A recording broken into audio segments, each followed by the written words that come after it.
Chapter 90. Xiaodong snorted. You're such a bad guy. I'm pregnant. It's such a big thing, so we have to celebrate it. You have to treat me to a meal. Sure, no problem.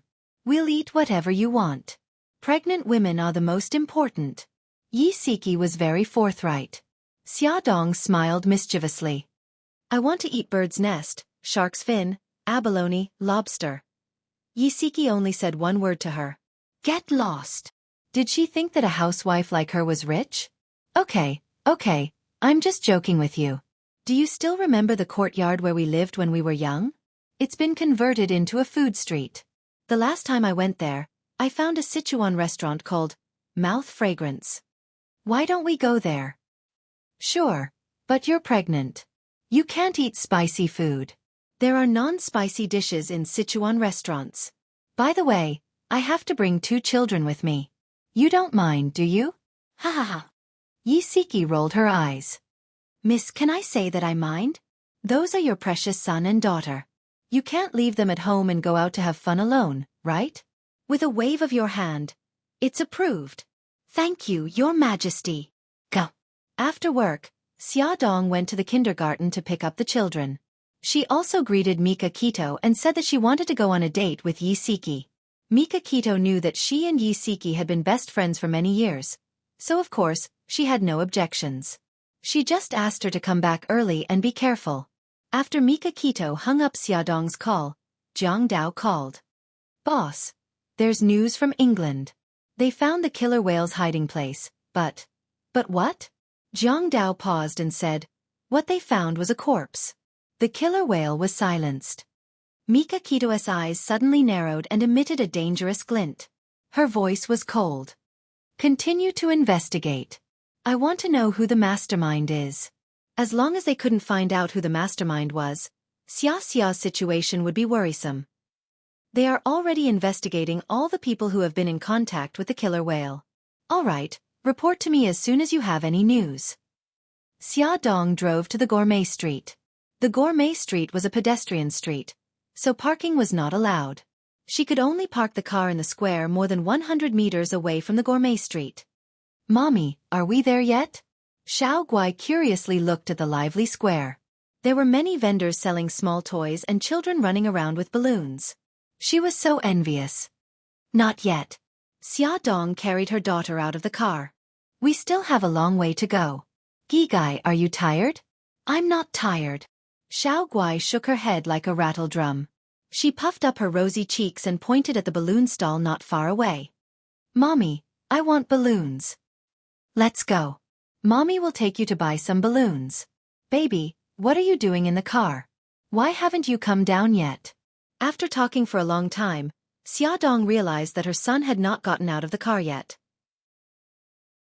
I'm coming. Xia Xiaobao closed the small notebook, put it in the backpack he was carrying, and jumped out of the car. Xiaodong rubbed her son's cheeks. Little rascal, you only know how to play games all day. I'm not playing games.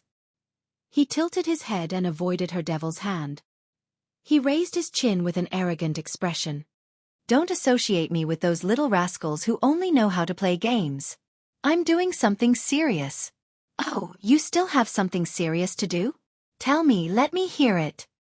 Humph, Mom, how can you understand the world of a genius child? I don't want to test your IQ by telling you. He raised his little chin and skipped forward. He was not going to tell her that he was competing with Bailey Yi and was preparing for the garden party. After being shocked by her son, Xiaodong was exasperated. She roared, Xia Xiaobao. Mommy, don't be angry. Her daughter hugged her neck and whispered in her ear, Mommy, I know what brother is busy with. The garden party is coming soon. The teacher asked brother and brother E to prepare for the program, so brother is troubled. Her precious daughter was so considerate. Xiaodong kissed her daughter's cheek. What are you troubled about? Brother doesn't know what program to prepare. Mommy, do you have any good ideas? Xiaodong looked at the little rascal's big bright eyes and pinched her nose in amusement. Little rascal, this is your motive, right? The little rascal giggled. Mommy is the best. Let Mommy think about it first. I'll tell you when I think of something, okay? Okay.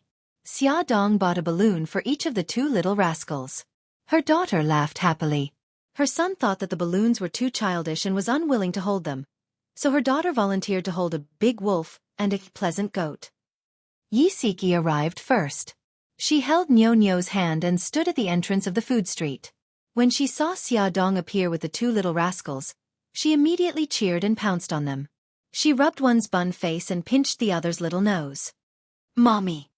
Xiao Guai's eyes were filled with tears. Why did Auntie Siki rub her face every time she saw her? Xiao Bao pulled a long face. Women who liked to rub their faces were the most annoying. All right, Yezi, you're scaring my babies. Xiaodong wiped her sweat. This guy was too enthusiastic. The two children were snatched away by Yisiki, and Xiaodong also snatched her daughter away. She held Nyo-Nyo's hand and said, Nyo-Nyo, let's go. Ignore your mommy. They chatted and laughed as they found Mouth Restaurant. As they had made an appointment in advance, they quickly found a seat. The owner of Mouth Restaurant was very good at doing business. The restaurant was decorated in an antique style, and there was a small courtyard behind it. It was quiet and elegant. After they ordered, the children rushed to the small courtyard. There was a small pond with many goldfish in it.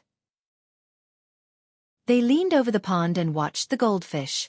Yisiki raised her voice and shouted, Nyo-Nyo, take care of your brothers and sisters. Don't play in the water.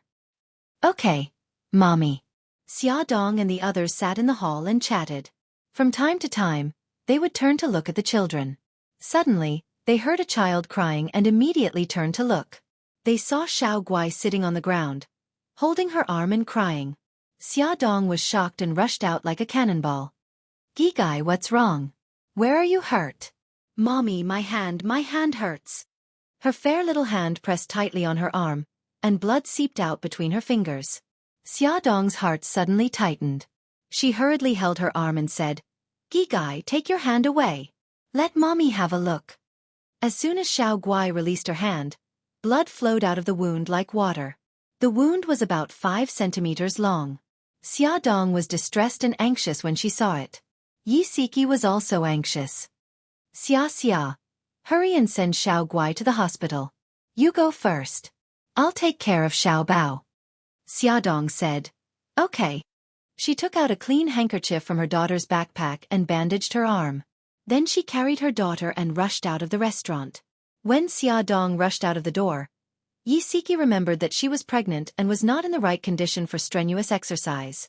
She shouted at her back, Xia, wait! However, she ran very fast and the streets were very noisy. She did not hear Yisiki at all. Yisiki wanted to chase after her, but she had to take care of the two children and couldn't leave. She could only take out her cell phone and call her mother. However, no one picked up after a long time. Xiaodong was probably too anxious to pick up the phone. Xiao Bao observed her expression and realized that something was wrong. Auntie Siki, do you have something to tell my mommy? Yisiki held the phone and stomped her feet anxiously. Yes, I want your mommy to not run so fast. She's not in good health. She can't do strenuous exercise. Xiao Bao pursed her lips, her little face full of determination. Auntie Siki, I'll take care of Sister Nyo-Nyo. You go find my mommy. Can you do it? Yes, Auntie Siki. We'll wait for you at Sweet Mouth. Xiao Bao's eyes were shining like a little adult. Even as an adult, Yisiki felt that the aura she exuded was extraordinary. She couldn't help but believe his words. She quickly ran to the lobby and greeted the boss, asking him to take care of the two children. The boss was very good and nodded repeatedly, promising that he would take care of the children. Yisiki was in a hurry, so she didn't say much. She ran as fast as she did in school and gritted her teeth as she chased after them. Xiaodong ran with her daughter in her arms and kept shouting, Sorry, please make way, please make way. As she ran, she looked at her daughter in her arms. The wound on her arm was still bleeding, and the blood had already stained the white handkerchief. She sobbed and comforted her daughter. Gigai, don't be afraid. Mommy will take you to the hospital immediately. Because of her nervousness and fear, she had forgotten about the child in her belly and couldn't wait to get to the hospital as fast as she could. However, there were many people on the food street. She squeezed left and right and bumped into many people, but she didn't run far. She gritted her teeth and rushed forward anxiously. Suddenly, her arm was grabbed tightly by someone. A man stood in front of her and blocked her way. Xia, I've finally found you. Tell Daddy, where is your mother's grave? I want to see her. Xia Zhenxing was very excited. This was the first time he had returned to the place where they used to live. He didn't expect it to have changed so much. He also didn't expect to meet his daughter. Go away, I don't have time to chat with you. Xia Dong struggled in disgust. Xia Zhenxing said painfully, Xia, I know you don't want to see me, but your mother. I just want to know where she's buried. Please tell me, okay? Xia Dong was anxious and angry. Xia Zhenxing, I'm telling you, my mother doesn't want to see you for the rest of her life. She didn't want to see you when she was alive, and she definitely doesn't want to see you now. Get out of my way. Xia Zhenxing's heart ached when his own daughter said, get out, but he was thick-skinned and grabbed her arm. Xia, take it that Daddy is begging you. Xia Dong looked at her daughter's pale face in her arms. Her eyes were red and she lost all reason as she yelled. Xia Zhenxing, it's not enough that you killed my mother. Do you want to kill my daughter too? My daughter needs to see a doctor urgently. Get out of my way. Xia Zhenxing looked at Xia Dong's arms in disbelief. Only then did he notice that the little girl in her arms was pale and her arm was bloody. Blood was still seeping out. He immediately panicked and stammered, I'm sorry, Xia. I didn't know. Let me help you.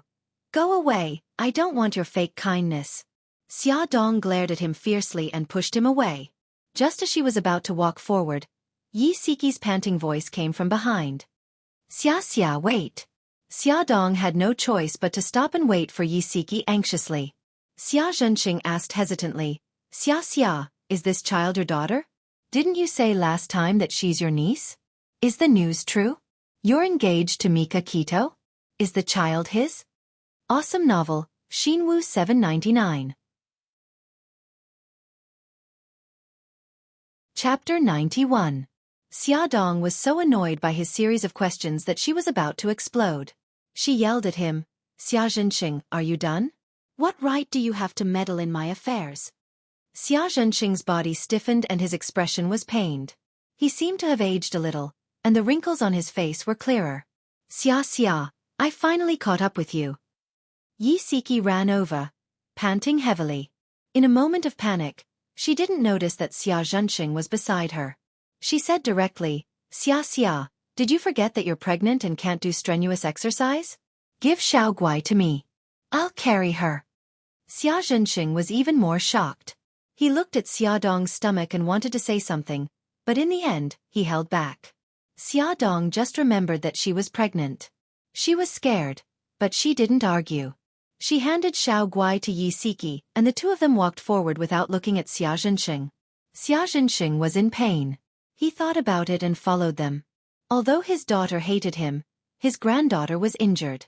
He still wanted to know how serious her injury was and see her receive treatment with his own eyes. Yezi, what will happen to Xiao Bao and Nyonyo if you leave? Don't worry, I've already told the restaurant owner. He will take care of Xiao Bao and Nyonyo. I'll come back to pick them up after I send you to the hospital. Okay, then I'm relieved. I'll go get the car first. When you reach the entrance of the Gourmet Street, wait for me there. At this speed, they still had to walk out of the Gourmet Street. Okay, go quickly. Don't worry, take care of the child in your stomach.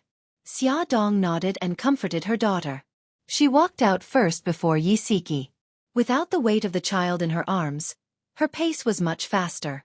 It only took 5 or 6 minutes to reach the square. Xia Dong drove the car to the entrance of the Gourmet Street. Yi Siki was already waiting for her there. Behind her stood Xia Zhenxing. Xia Dong treated him like air.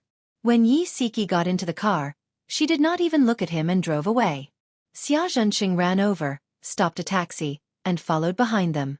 Yi Siki checked Xiao Guai's wound and said, That's your father, right? Just now, he asked me if you've been well all these years. I told him that you don't have to worry. Without you as a father, she's still doing very well. Xia Dong held back her tears and said, Yezi, thank you. You answered very well. Yi Siki looked at her sympathetically. Xia, don't be sad. You still have many people who love you. Xia Dong bit her lips stubbornly. I'm not sad. I'm not sad at all. I just feel that it's not worth it for my mother. She tried hard to hold back her tears. She glanced sideways at Xiao Guai, who was lying in Yi Siki's arms. Her heart ached as she said, Gigai still has a clean handkerchief in her backpack. Yezi, help her wrap it around her wound. Okay. Yi Siki did as she said. He wrapped the handkerchief around Xiao Guai's wound, which was still bleeding, and asked, How long until we reach the hospital? According to the GPS, they were still 1 kilometer away from the nearest hospital. Xia Dong held the steering wheel with both hands and couldn't stop trembling. They finally arrived at the hospital. The doctors and nurses took Xiao Guai from Yi Siki's arms and went straight to the emergency room. Xia Dong stood at the door of the emergency room, waiting anxiously. Yi Siki pulled her to sit on a chair in the corridor. Xia, I'll go back to the restaurant first and bring the children here. Don't be too anxious. Okay. Thank you for your hard work. Yi Siki patted her arm, glanced in the direction of the emergency room, and turned to leave. He hadn't taken 2 steps when he saw Xia Zhenxing, who was waiting not too far away. He asked anxiously, Miss Yi, my granddaughter. How is she? Yi Siki snorted contemptuously, ignored him, and walked right past him. Xia Dong waited anxiously. Scary thoughts kept popping up in her mind. Every minute felt like a year. Just then her phone rang. She was so shocked that she trembled. She glanced at the caller ID and saw that it was Mika Kito. She bit her lip and didn't know what to say to him. Her phone kept ringing. She finally answered the call. Brother Shin. Xia, are you guys done eating? Do you want me to pick you up? Xia Dong's voice was a little dry. Brother Shin. I'm at the hospital. What happened? The sound of something being knocked to the ground and Mika Kito's anxious voice could be heard over the phone. Xia Dong choked with sobs. Xiao Guai is injured. Xia, don't worry. Tell me which hospital you're at. I'll come over right away. Xia Dong told him the name of the hospital. The person on the other end comforted her for a while and immediately hung up. The lights in the emergency room were still on. Xia Dong was so scared that her whole body trembled. She didn't know how long she had been in fear. Suddenly, there were hurried footsteps in the corridor. Yi Siki had rushed over with the children. Xiao Bao silently threw himself into her arms and gently patted her waist, comforting her silently. Xia Dong stroked his head. Baby, mommy is fine. Are you hungry? Let's go eat something with Auntie Siki, okay? Xiao Bao hugged her and said in a muffled voice. It's okay, Mom. I'm not hungry. It's all my fault. I didn't take good care of Gigai. That's why she got injured. According to him, Xiao Guai had knocked into a big tree by the pool and her arm was cut by a branch. At that time, Nyonya was standing closest to Xiao Guai. When she saw Xiao Guai injured and bleeding, she was scared silly. Now that she had recovered, she burst into tears. Yi Siki quickly hugged her precious daughter and coaxed her. Nyonyo, don't cry. Don't cry. Mommy, Gigai fell. I wanted to hold her, but I couldn't. She's bleeding a lot. Silly girl, we're not blaming you. Don't cry. Xia Zhenxing watched from afar. He wanted to go forward, but he restrained himself. At this moment, Mika Kito also rushed over. He wasn't wearing a suit jacket, and the top 2 buttons of his white shirt were unbuttoned. His hair was a little messy, his breathing was heavy, and his expression was grave. Xia, how's Xiao Guai? She's still in the emergency room. When Xia Dong saw him, it was as if she had found her backbone. Her trembling body finally calmed down. Don't be afraid. I'm here. With a glance, Beitang Shen saw that her clothes were stained with blood. His eyes suddenly tightened as he sat beside her and patted her shoulder to comfort her. Suddenly, the emergency room door opened and the doctor walked out. Doctor, how's my daughter? Xia Dong rushed over anxiously. Mika Kito hurried over and stood beside Xia Dong. Yi Siki and the 2 children also hurried over. The doctor's gaze went back and forth between Xia Dong and Mika Kito. He said unhappily, You parents are too careless. How could you let your child run around and get injured when she has such an illness? She's lucky to have survived this time. She won't be so lucky next time. Doctor, thank you. Thank you. Xiaodong cried. Mikakito hugged her shoulders tightly and asked, Doctor, can we go in and see the patient now? You can go in after disinfecting the patient to prevent infection. Nurse Lu, help the patient's family get ready. Aplastic anemia had a high probability of causing complications, so they had to take precautions. Okay. Thank you, doctor. After the doctor left, Xiaodong and the others followed Nurse Lu to disinfect the patient. Xia Zhenxing gritted his teeth and followed them. Mikakito glanced at Xia Zhenxing. Xia, who is this? Xiaodong looked at Xia Zhenxing coldly as if she was looking at a stranger. His name is Xia Zhenxing. Mikakito didn't quite understand. Yi Siki coughed and explained, he's Xia's father. However, he abandoned her when she was very young. Xia Zhenxing's old face flushed red. Xiaodong said coldly, Xia Zhenxing, you're not welcome here. Please leave. Mikakito hugged her shoulders and tried to persuade her. Xia, don't be like this. Your father is just worried about Xiao Guai. He's not my father. Xiaodong coldly pushed Mikakito's hand away. Mikakito looked at her heartless expression and knew that she couldn't persuade her. If she forced her, she would only annoy her, so she said, Mr. Xia, Xiao Guai is fine now. Please leave. Xia Zhenxing looked sadly at his daughter who deliberately turned her head away and didn't want to look at him. He nodded bitterly. You must be Mr. Beitang. Please take good care of Xia. She has a bad temper, but she's very kind. Please make her happy. I will, Mikakito said solemnly. Xia Zhenxing left with a belly full of pain. His once imposing figure now looked so weary, but Xiaodong didn't want to sympathize with him at all. Let's go. Let's go in.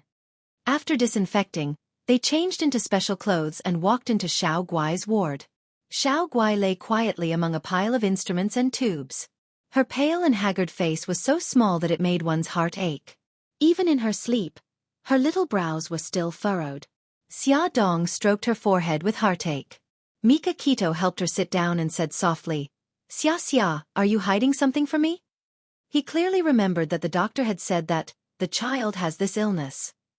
What illness did Xiao Guai have that was so serious that she needed to be isolated in the ward?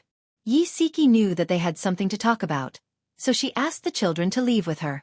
It was getting late. She was worried about Lin Shihao, so she called him. When she found out that he was still working overtime at the hospital, she briefly explained her situation. Lin Shihao asked her to stay in the hospital and said that he would come to pick them up later. In the ward, Xiaodong looked down to hide the sadness in her eyes. She said, Brother Shin, I didn't mean to hide it from you. I just didn't want you to worry. Mikakito held her shoulders and forced her to look up at him. You think I won't worry when you're like this? Tell me, what are you hiding from me? Xiaodong knew that she couldn't hide it anymore, so she said slowly, Brother Shin, do you remember when I took the children for a physical examination in Japan? Something came up at the last minute and you didn't come with us to the hospital? Mikakito nodded. When we came back from the hospital, you said that the children were very healthy. She smiled bitterly. Actually, that's not the case. Xiao Guai was diagnosed with aplastic anemia, which is a type of bone marrow hematopoietic failure. The main symptoms are low bone marrow hematopoietic function, pancytopenia, anemia, bleeding, and infection. Xiao Guai's condition is considered severe. At that time, the doctor said that Xiao Guai still had 1 year left. Now, she should only have 10 months and 4 days left. Mikakito's body trembled as he looked at the little girl lying on the bed in shock. He couldn't believe that the little cutie, who had been acting coquettishly in his arms this morning, had contracted such a terrible illness. He muttered, But she looks normal. Come and see. Song Shu 566.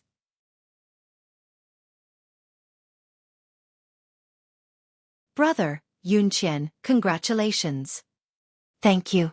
Bailey Han and Su Yunqian also raised their wine glasses and smiled at each other. Bailey Yi was very unhappy. His little face was tense and his 2 little fists were tightly clenched. He looked down at the plate in front of him and turned a deaf ear to the voices around him. He had replaced the aphrodisiac in the wine bottle with sleeping pills. How did they still have sex? No, He couldn't let this woman be his mommy. He had to find a way to destroy it. It was almost 10 o'clock when Xia Zhenxing returned home. The living room was empty and dark. No one had left the lights on for him. The bedroom light was still on. His wife was still awake, but at this moment, he didn't want to see her. He dragged his feet and went to his study. He took out the photos of his ex-wife and daughter from the secret drawer and couldn't help but cry. His fingers trembled as he stroked his ex-wife's face. The guilt in his heart wrapped tightly around him like a tide. His daughter in the photo had an innocent Wu Yu smile on her tender cheeks. He whispered with tears in his eyes, "Xia Xia, Daddy really deserves to die. I've let you and your mother down." There was a soft knock on the door. Xia Zhenxing hurriedly wiped the tears from his face and pressed the photo under a thick book. He cleared his throat and said, "Come in."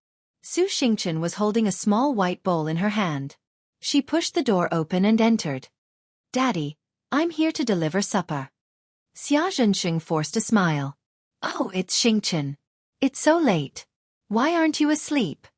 Su Xingchen placed the small bowl in front of him and pouted. "Daddy, how can your daughter sleep when you're not home? What were you busy with today? Why did you come back so late? Mommy was very worried about you." "I was guiding a student in the art studio. I wasn't paying attention and missed the time. It's all Daddy's fault. I've made you guys worry." "Oh, I see. Daddy, I'm going back to my room. You should rest early too." Su Xingchen noticed that his eyes were red as soon as she entered the room. It was obvious that he had cried. She knew that he was hiding something from her. Her sharp eyes swept across the desk and saw a corner of the yellowed photo peeking out from under the book. The two photos that Xia Zhenxing had secretly kept flashed through her mind. He was so sad and came back so late. Could it have something to do with Xiaodong? Su Xingchen had doubts in her heart. She became more vigilant and began to pay attention to his every move. Hospital. VIP ward. At around 10 p.m. last night, Lin Shihao came to pick up Yisiki and Nyonyo. Mika Kito asked Jiang Dao to send Xiaobao home while she accompanied Xiaodong to stay by Xiao Guai's side for the whole night. "Mommy." Xiaodong dreamt that her daughter was calling her even in her dreams. She suddenly woke up and found herself in Mika Kito's arms. The two of them were hugging each other as they lay on the hospital bed. "What's wrong? Did you have a nightmare?" Mika Kito had long woken up. She touched her daughter's head. Her eyes were filled with panic, and her forehead was covered in sweat.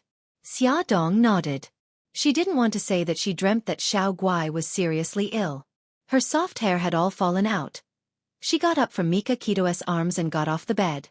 She looked at her daughter through the glass window. She was still unconscious. Her small cheeks were pale and bloodless. "Don't worry. The doctor just checked and said that Gigai's condition has stabilized. She will wake up today." Mika Kito walked to her side and comforted her gently. "If you're still worried, you can quit your job and take care of her. I can still take care of the three of you." Xiaodong relaxed a little when she heard that Xiao Guai was fine. She smiled. "You're a rich bachelor. Of course you can take care of the three of us. But I don't want to be like a vine that depends on a tree. I'll take leave today and stay in the hospital to take care of Xiao Guai. Brother Shin, you should go to the office quickly."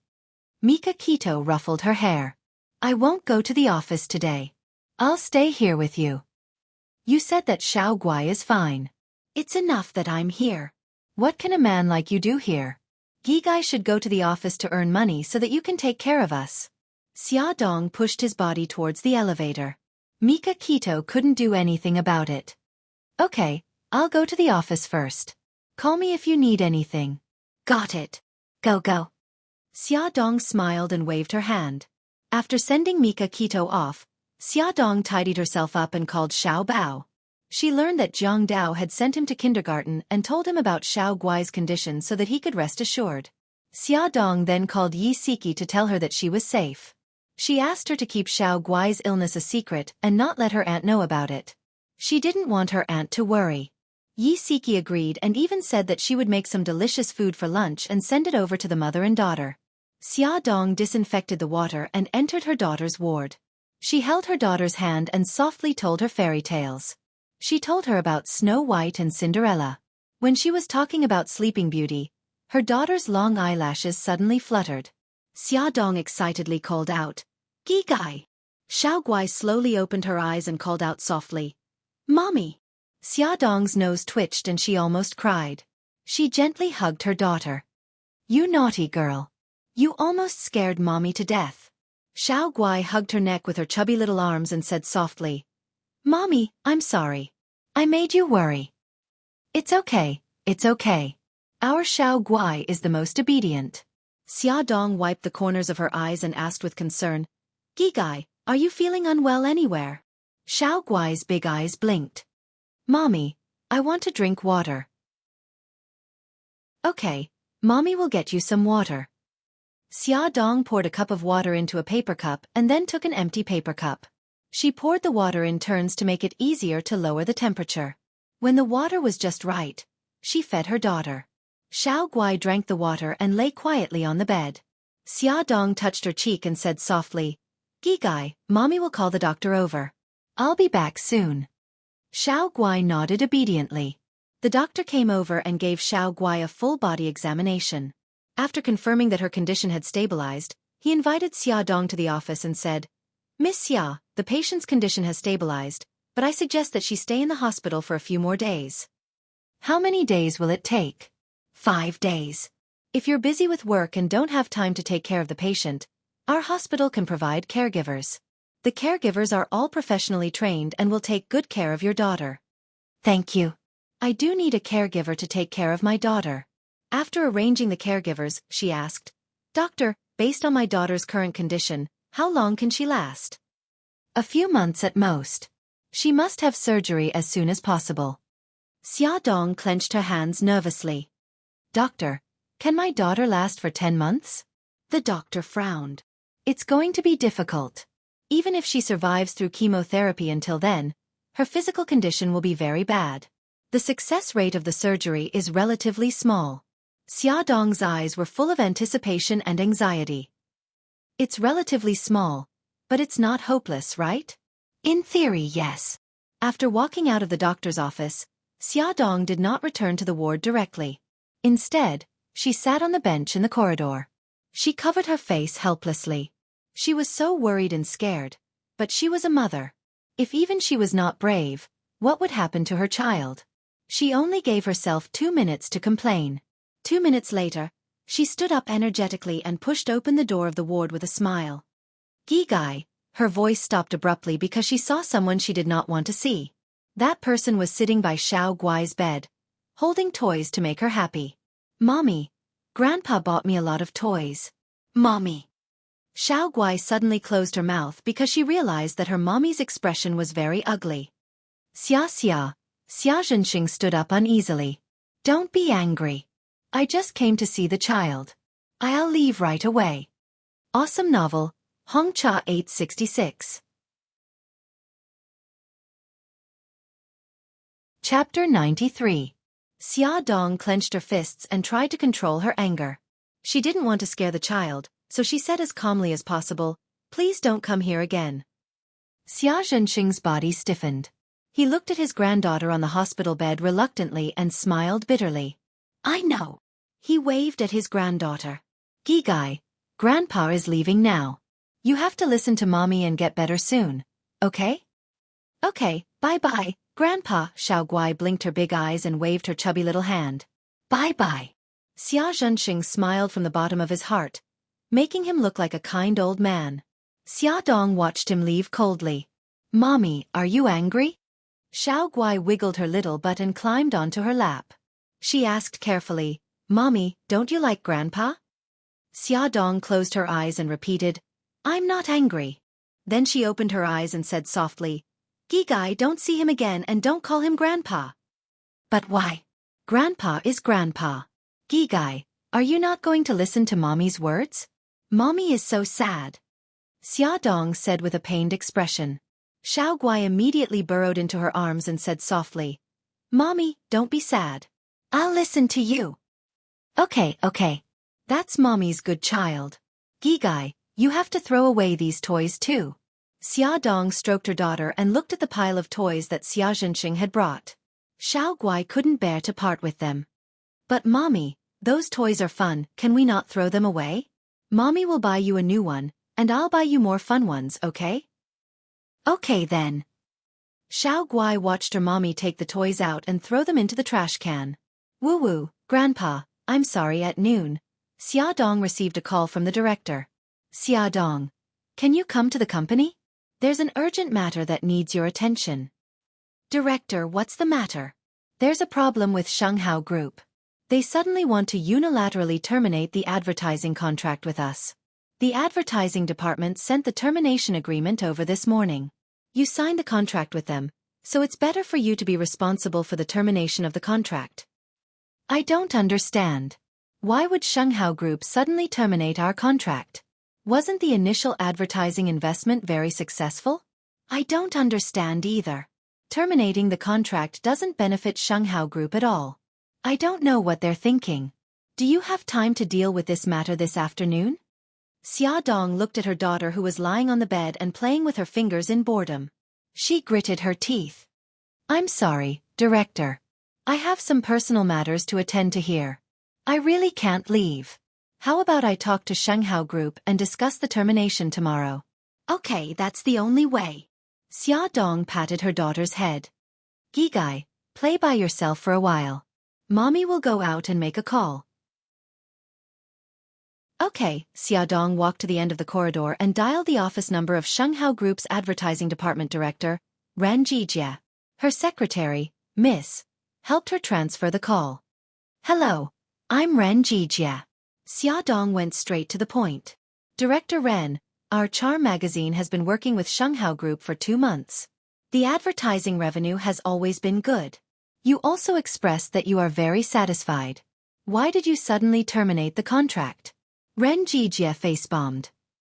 Miss Xia, actually, I'm not very clear about this matter. This is our president's idea. The termination of the contract was also personally ordered by him. Xia Dong was silent for a moment and said, Okay, I understand. I have something to do this afternoon. I may not be able to discuss the termination of the contract with you in time. How about we make an appointment tomorrow? Ren Jijia looked at his schedule and said, I have time tomorrow at 10 o'clock in the morning. Okay, I'll be there on time. After hanging up the phone, Xia Dong was full of doubts. She didn't know what the hell Bailey Han was doing. Didn't he know that he would have to pay more than 10 million yuan just to terminate the contract? Even if he was rich, he shouldn't waste money like this. This guy was really out of his mind. The next day, Xia Dong arranged for a caregiver to take care of her daughter and return to work. Although she didn't want to have anything to do with Bailey Han, he had provided her with a seed that allowed her to save Gigai. With this life-saving grace, she couldn't let him make a mistake and lose a lot of money. Therefore, before discussing with Ran Jijia, she first went to the president's office. When she saw Xia Dong, Linda quickly stood up. Miss Xia, our president is in a meeting. Xia Dong raised her eyebrows. I haven't told you why I'm here and you already know that I want to see him. Well, the president had already instructed that as long as Xia Dong asked to see him, there were only 2 words, and that was, no. Linda smiled awkwardly. The president said that he doesn't have time. Xia Dong smiled faintly. It's okay. I'll wait until President Bailey has time. Linda laughed dryly.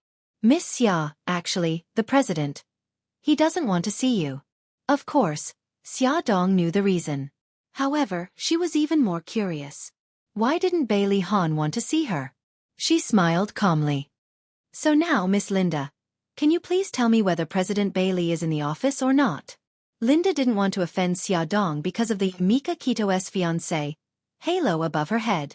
However, Bailey Han was her boss after all. She couldn't afford to offend him. After weighing the pros and cons, she said vaguely, the president said that he's not in. Xia Dong raised her eyebrows. That meant that he was in. She said, thank you to Linda and turned to leave. 10 minutes later, she returned to Bailey Han's office wearing a cleaner's uniform. Linda's eyes were wide open. Her eyeballs were about to fall out. Xia Dong put her finger to her lips and made a shushing gesture. It wasn't that she hadn't thought of barging in, but with Bailey Han's temper, he would definitely vent his anger on Linda. She didn't want to implicate others. Knock. Knock. Knock.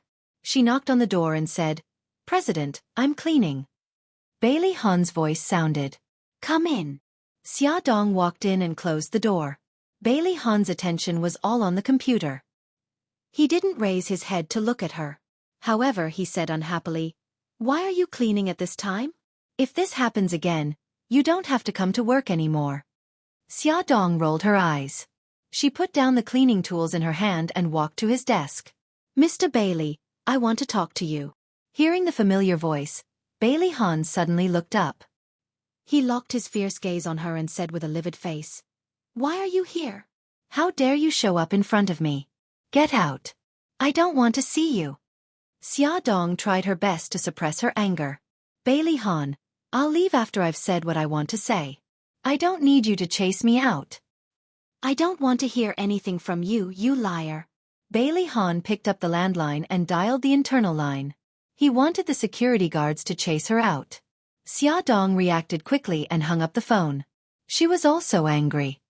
"Bailey Han, you're an ungentlemanly man. Do you think I want to see you? If it weren't for your own good, I'd rather not see you for the rest of my life." Bailey Han was furious. "I don't need you to do it for my own good. Get out of here right now." Xiaodong didn't give in at all. She held the phone tightly and glared at him. "You idiot. Don't you know that you have to pay at least 10 million yuan for breaching the contract with Charm? Did you get kicked in the head by a donkey? Why did you make such an irrational decision?" Bailey Han slammed the table and stood up. He stared at her with a murderous gaze. "Don't you know why I made such a decision? You know what you've done. Stop pretending to be innocent." This damned woman. She lied to him first and now she's asking him why he terminated the contract. He wanted to strangle her to death. Xiaodong was stunned. "What did I do? Tell me clearly." Bailey Han sneered. "Humph, it seems like you've done too many bad things. You don't even know which one it is." Xiaodong's eyes flashed. "Bailey Han, don't be so sarcastic. What's going on?" Bailey Han glared at her fiercely. His sharp gaze seemed to penetrate her internal organs, making her feel a little guilty. However, she wasn't timid at all. She raised her chin and bravely met his gaze. Finally, he snorted. He took out a newspaper from the drawer and threw it at her face. "I'll let you know clearly, you shameless woman."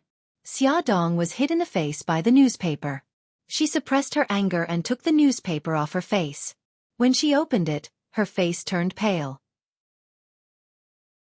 It turned out that he knew about her engagement with Mika Kito and that she had 2 children. In his eyes, she must be a woman who would do anything for vanity. She didn't intend to explain anything. She bit her lip and said, "Even if you hate me because of this, there's no need to break the contract and cause a loss of 10 million yuan. He stared into her eyes. "Don't you want to explain why you lied to me?" Xiaodong clenched her fists and tried to make herself look calm. "There's nothing to explain. I've already said what I wanted to say. If you insist on losing 10 million yuan, I won't say another word." His face was ashen. He gritted his teeth and said word by word, "Good. You're ruthless." He suddenly reached out and pointed at the door. "Now get out. Don't ever appear in front of me again." Xiaodong raised her head slightly. She made herself look arrogant, calm as she walked out of his office. As she closed the door, a loud bang came from behind her. An antique vase, bearing the brunt of Bailey Han's fury, was smashed into pieces. Xiaodong's back was facing the office door. She closed her eyes. When she opened them again, her eyes were clear. She silently prayed in her heart, "Bailey Han, I'm sorry." Only by making him hate her would he return to his own world and no longer have anything to do with her. This was good. This was really good. Xiaodong didn't hesitate at all. She changed her clothes in the bathroom and walked into Ran Jijia's office to discuss the termination of the contract with him. Although she represented Charm magazine, she didn't blame Shanghao Group for breaching the contract. In terms of the liquidated damages, she only set the lowest amount according to the rules. Both sides reached an agreement. Ran Jijia stood up and shook her hand.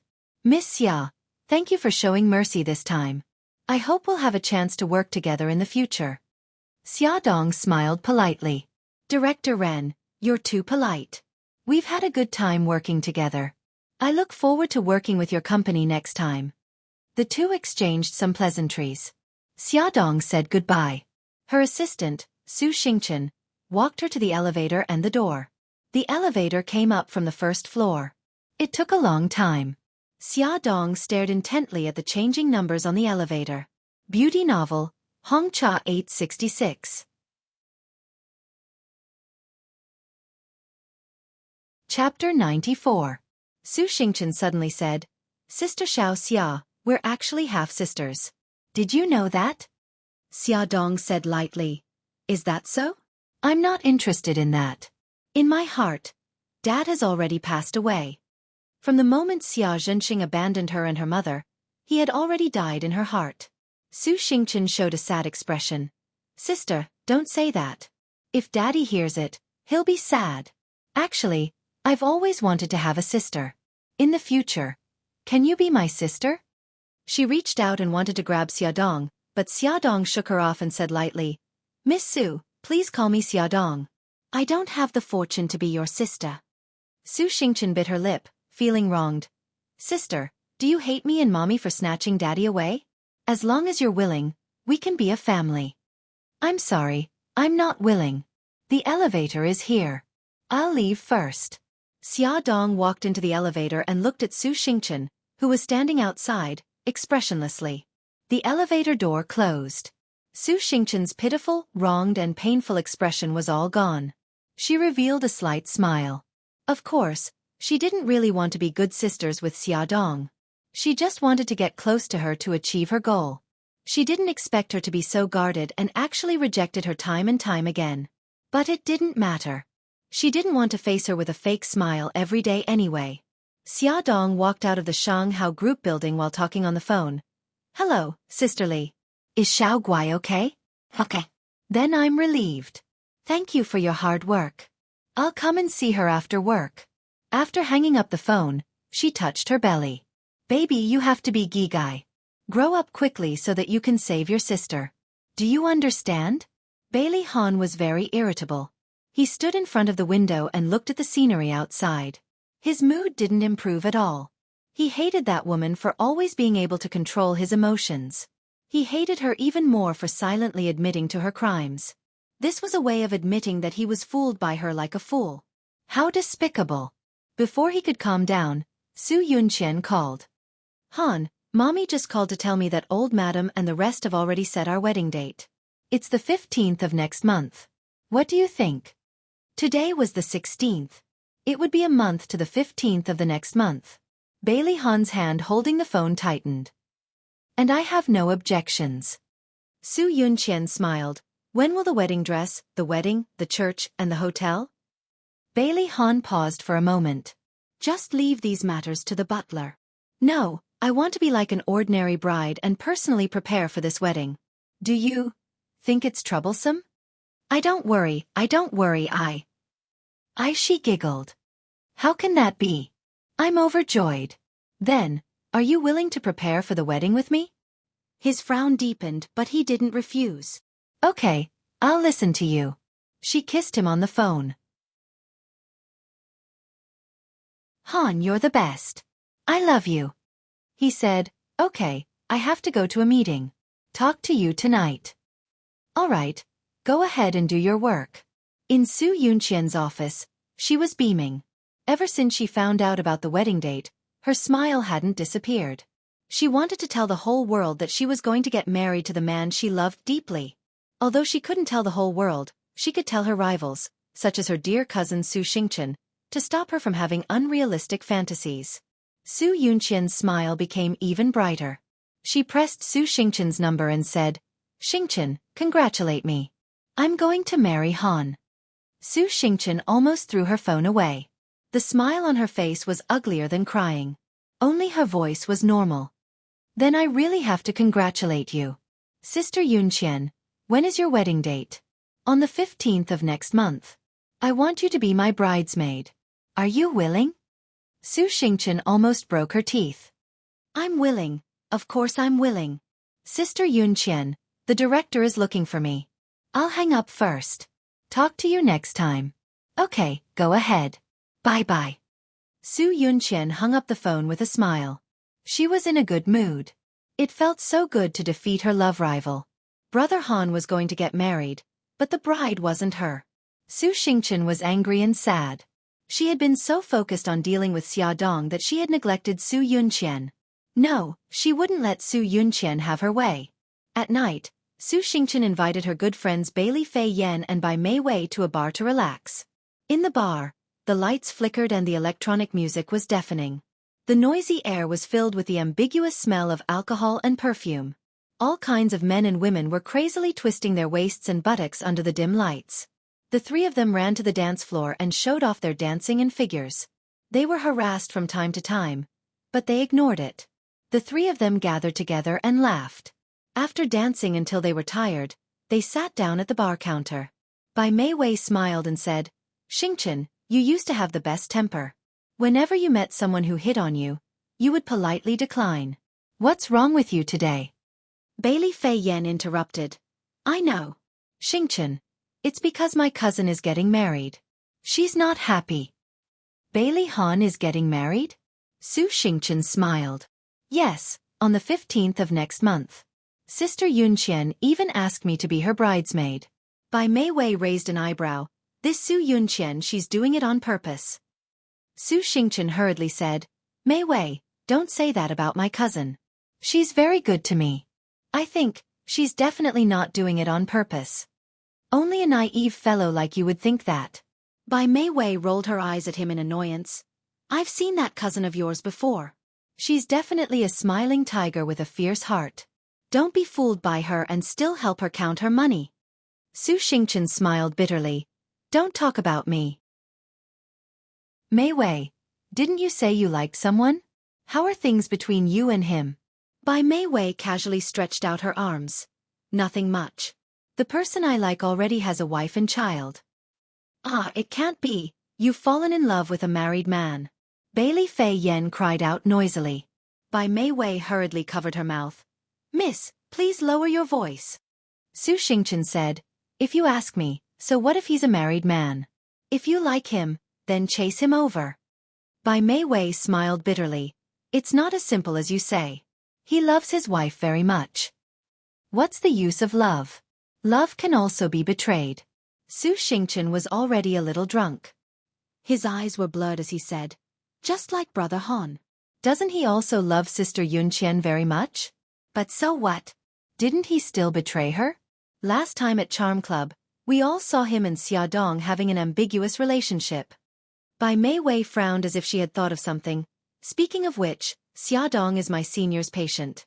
That day, I accidentally saw her medical record. She seems to be pregnant." "What? Pregnant?" Su Xingchen suddenly quivered and sobered up halfway. "How long has she been pregnant?" "I didn't see it very clearly. I only saw the word, 2. I don't know if it's 2 months or 2 weeks. But I guess it's 2 weeks. She doesn't look like it's 2 months. 2 weeks pregnant." Su Xingchen silently counted the dates in his heart. That was the same date as the night Brother Han and Xiaodong were at Charm Club. Her face was pale. No, this must be a coincidence." Bai Mei Wei patted her. "Xingchen, what are you talking about?" "No, nothing. Let's drink. We won't go home until we're drunk tonight." Su Xingchen raised his wine glass, hiding the thoughts in his heart. "Xingchen, don't drink anymore. You've already drunk a lot. Don't stop me. I want to drink. Bottoms up."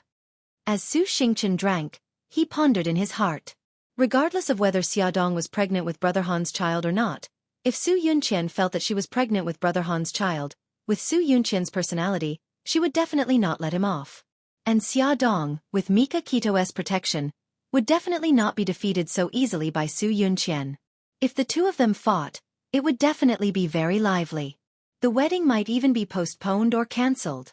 All right, the matter that I asked my godfather to help me with some time ago should be put aside first. I have a new plan. With a plan in mind, Su Xingchen relaxed and allowed himself to get drunk. "Fian, Xingchen is drunk. I'll send her home. You should take a taxi home too." Okay. Be careful on the road." Bai Mei Wei was drunk and could not drive.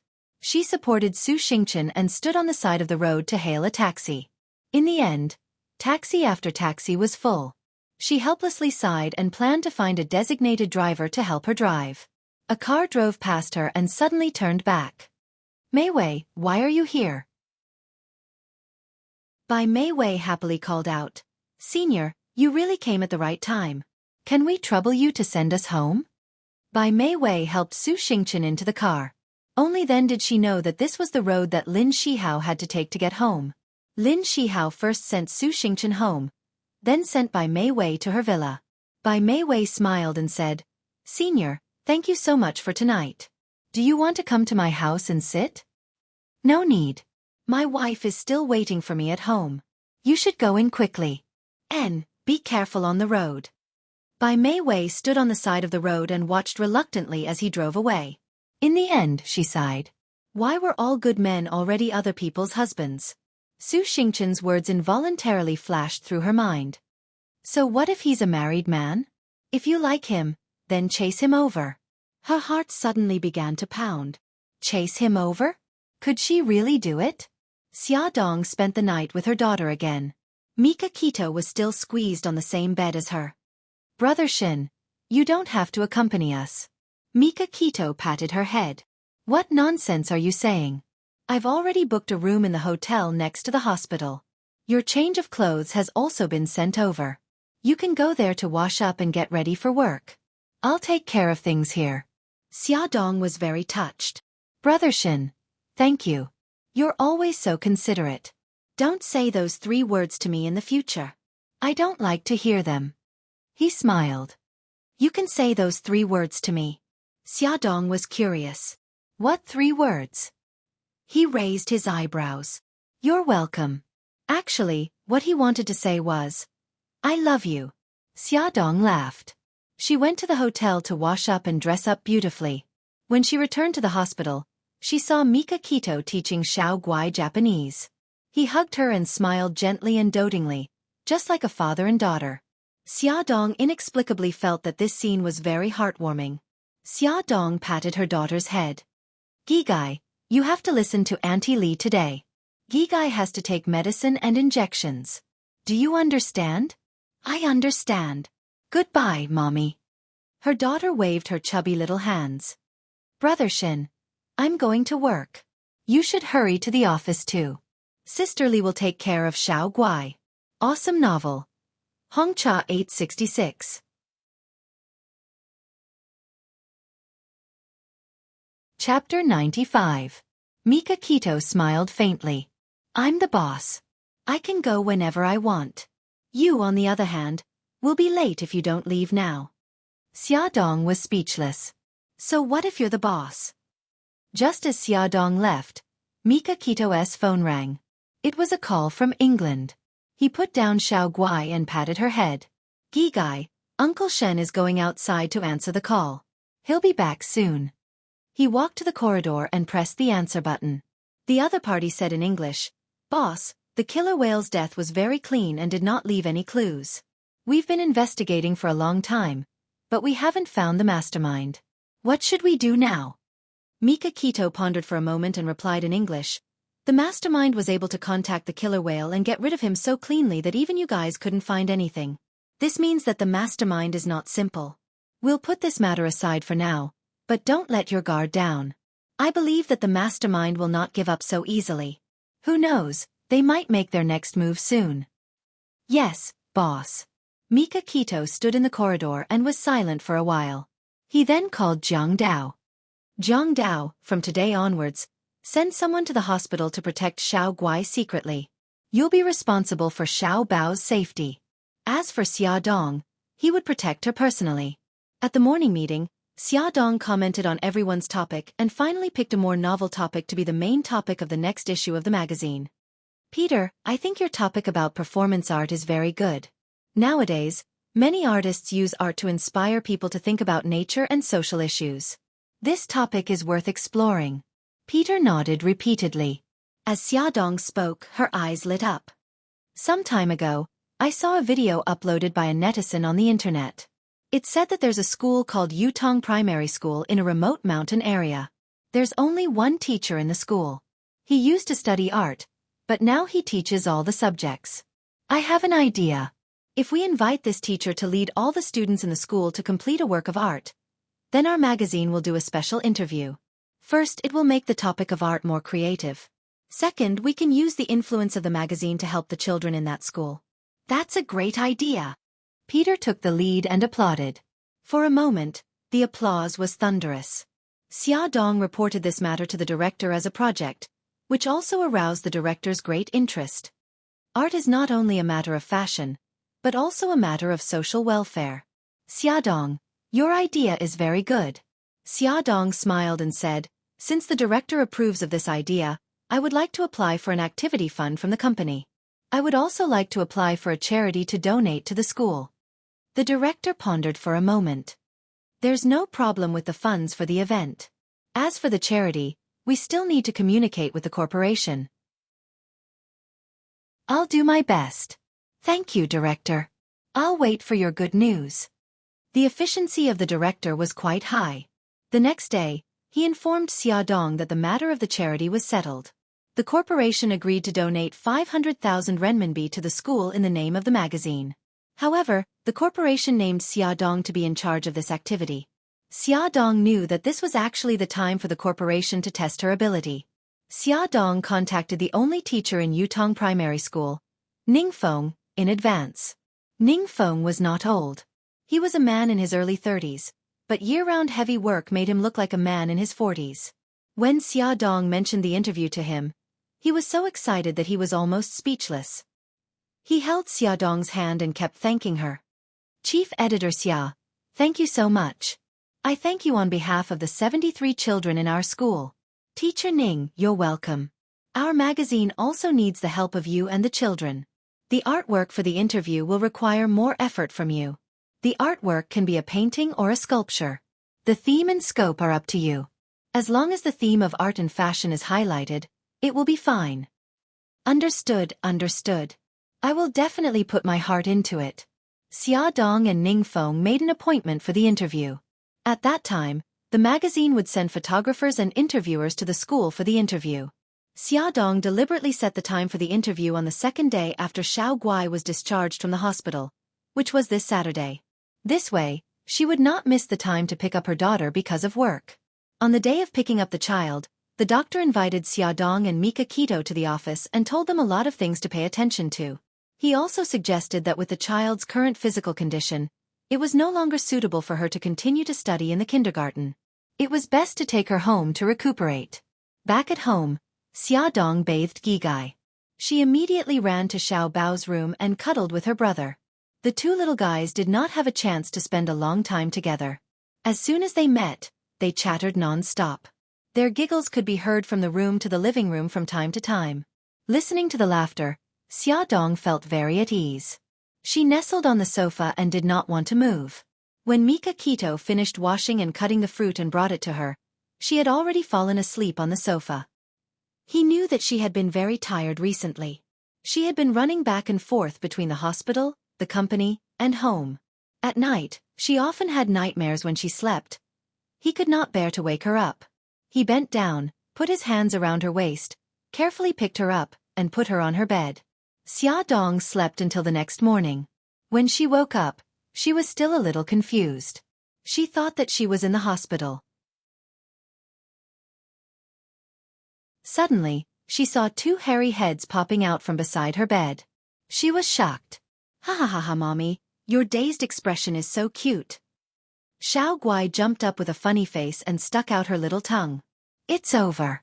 Mom was scared silly by us. Xiao Bao touched her little chin with a regretful expression. You two rascals. How dare you laugh at me? Look at my invincible photon wave. Xiaodong stretched out her arms and imitated Crayon Shinchan's movements. She sent out photon waves with a biu-biu sound. The two little rascals cooperatively fell onto the bed and lay there motionlessly. You two, now you know how powerful I am, right? Do you still dare to bully mommy? Xiaodong pounced over and hugged them. She kissed them on the left and right cheeks. We don't dare to, we don't dare to. Mika Kito heard the laughter of the three of them in the kitchen. A faint smile appeared on his cold and handsome face. His lips curved up coldly as he placed the breakfast he had prepared on the table. Then, he knocked on the door. Uncle Shen's breakfast of love is ready. Little rascals, it's time to eat. Oh, lazy mommy. Get up quickly. Otherwise, we'll finish all your breakfast. The two little rascals ran to the dining room. Mika Kito crossed his arms and looked at Xiaodong, who was still lying on the bed and refusing to get up. He didn't know whether to laugh or cry. Xia, aren't you going to the mountains for an interview today? Why aren't you getting up yet? Only then did Xiaodong come to his senses. Wow! Wow! He jumped off the bed and said, I thought today was Saturday. I almost forgot about it. Mika Kito shook his head helplessly. His eyes were filled with love and gentleness. Don't worry. I don't have anything going on today. I plan to accompany you to the mountains. Xiaodong rushed to the bathroom. As she washed up, she said vaguely, I don't think so. I'm going with my colleagues. It'll be awkward if you come with me. When she came out of the bathroom, Mika Kito said, What's there to be awkward about? Don't forget that I'm your fiancé in name. In the end, he was worried about her going alone. No matter how Xiaodong tried to persuade him, Mika Kito wouldn't listen. In the end, Bai Tangshin directly used violence to solve the problem. He picked up the chattering Xiaodong and threw him into his Bentley. Then he sped off. He parked the car downstairs and made a phone call. The cameraman in charge of the shoot, Ding Hao, came out with his camera on his back. When he saw the Bentley, he was stunned for a moment. Then he joked, Chief Editor, the car we're going to use today is really luxurious. Xiaodong laughed. Don't talk nonsense. This is my friend's car. Let me introduce my friend, Mika Kito. Brother Shen, this is my colleague, cameraman Ding Hao. Mika Kito's name was well known. Ding Hao reached out his hand with a smile. Mr. Beitang, it's an honor to meet you.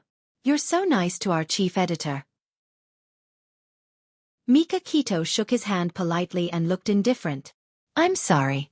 I hope you don't mind me accompanying Xia. No, Mr. Beitang, you're too polite.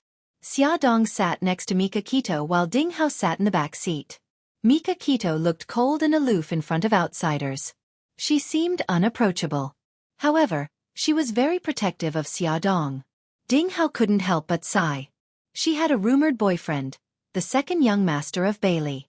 Now, she had a fiancé, President Beitang.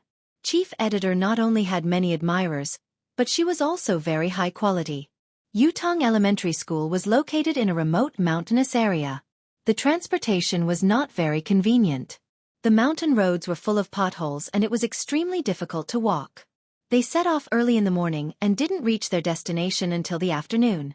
The school was very simple. A row of old tile-roofed houses stood in front of them. In front of the houses was a small playground. In the middle of the playground was a flagpole with a bright 5-starred red flag fluttering on it. Xiaodong didn't expect the school to welcome them with such fanfare. All the children stood in 2 rows on the playground with wreaths made of wild flowers in their hands. They shouted, Welcome! Welcome! Ning Feng shook their hands excitedly. Welcome. Our Yutong Elementary School is a little simple. Please forgive us if we don't treat you well. Mr. Ning, you're too polite. Mr. Ning, this is Ding Hao, the photographer of our magazine. This is my friend, Mika Kito. We would like to visit the school first and take some photos to let more people know about the school. Is that okay? Of course. This way, please. Ning Feng took the 3 of them to visit the classrooms. There were 73 students in 6 grades, but there were only 3 classrooms. There were all kinds of desks in the classrooms, which were brought by the students from their homes. According to Ning Feng, each classroom could seat 2 grades of students. Every day, he would teach students of different grades at different times. The students' cafeteria was a low tile-roofed house with an earthen stove. There were 2 big iron pots on top of the stove. Every day, Ning Feng would cook the students' meals for them. The other 2 rooms were the students' dormitory. The children who lived far away from their homes lived in the school and went home once a week. Ning Feng also lived in the school. His office-cum-bedroom was very small. It was so small that there was only a bed, a desk, a chair, and a wardrobe in it. After seeing this, Xiaodong's heart was very heavy. Her eyes were wet. Although she was also a poor child, she had never seen such a simple school. Ding Hao's eyes were also red. Even the indifferent Mika Kito was moved. Xiaodong said sincerely, Mr. Ning, I admire you very much. The children are lucky to have a teacher like you. Beauty novel, Xinwu 799.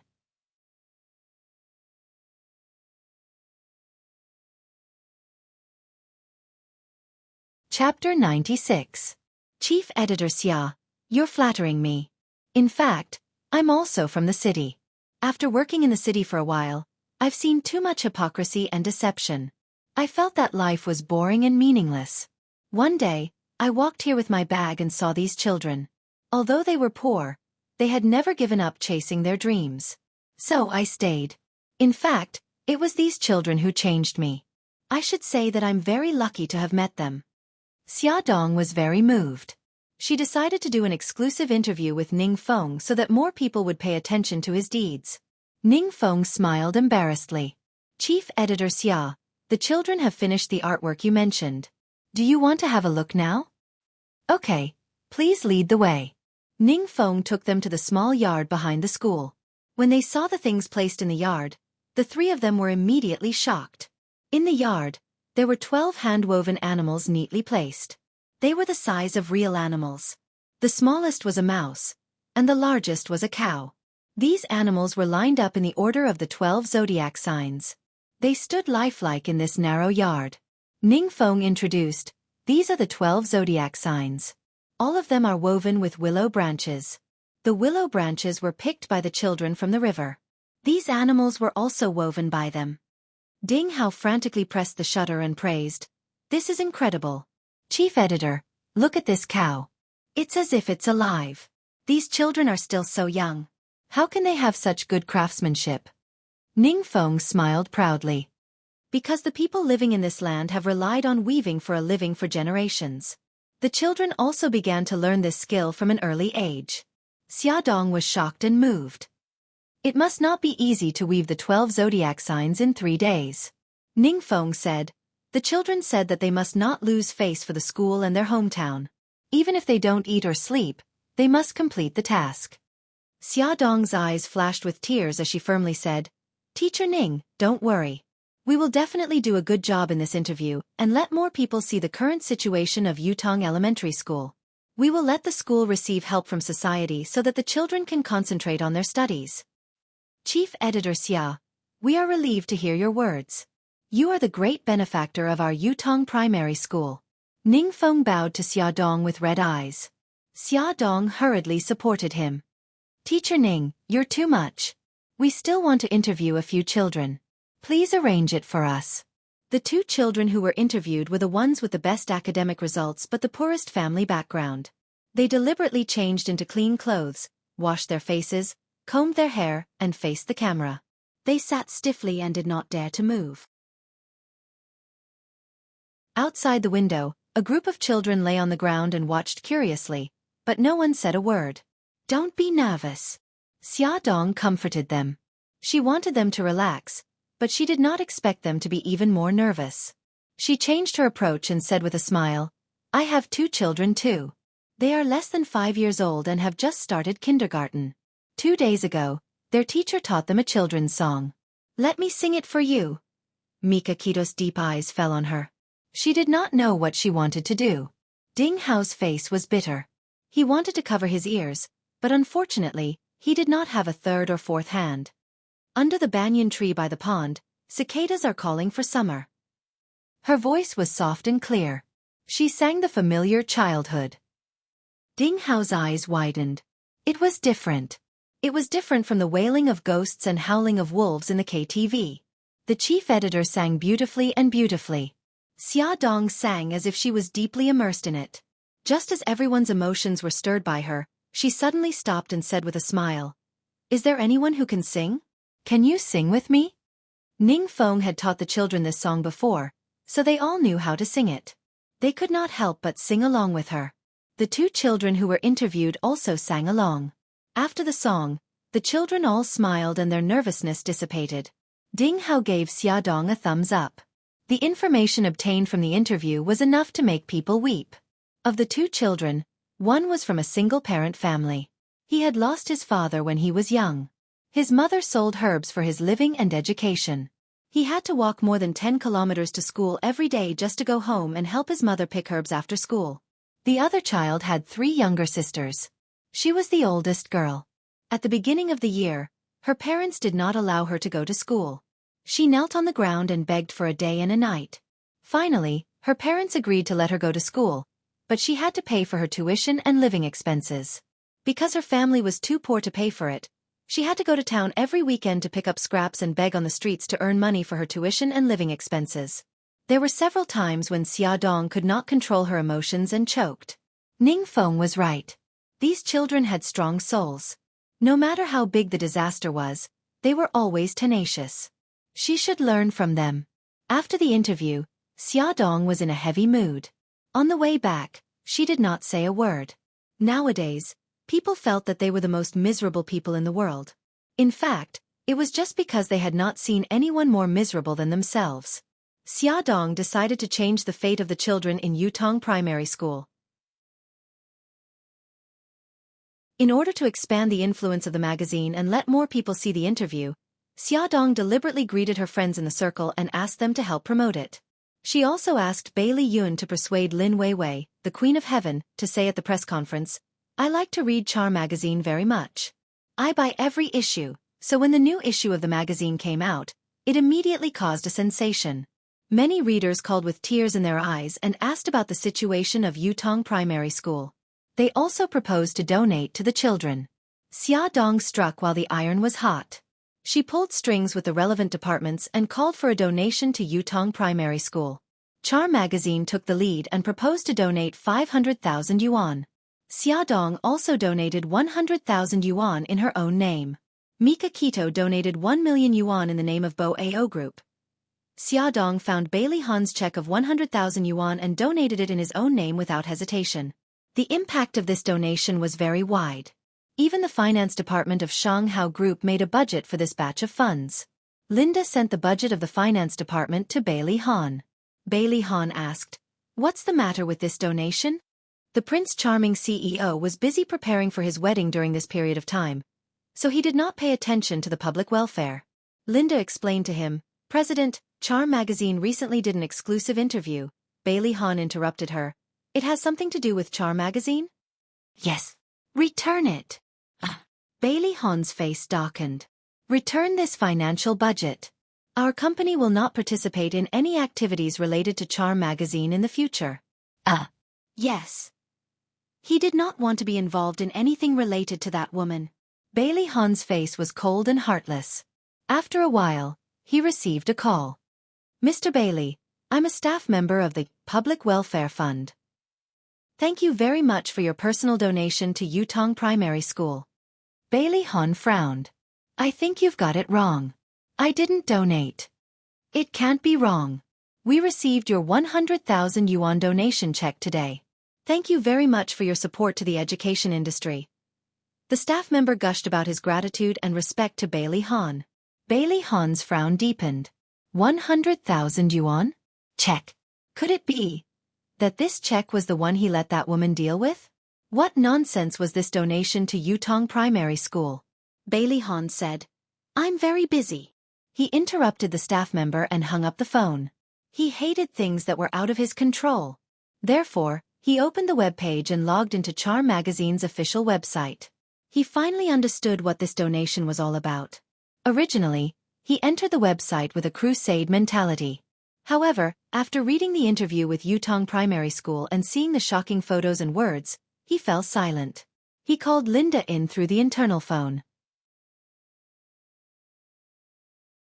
"The financial department just sent over the donation budget. I've approved it. Inform the financial department to add another 1,000,000 yuan." Linda's eyes lit up. "Yes, President." Bailey Han leaned back in his chair. His gaze fell on the photos and he felt a little complicated. "Xiaodong, you're a woman full of lies. So, you have a heart too?" In just 1 week, the magazine alone had raised 5 million yuan in donations. When Ning Feng heard the news, he was so excited that he shed tears of gratitude. Because of the rainy season, the school's buildings were too simple and crude.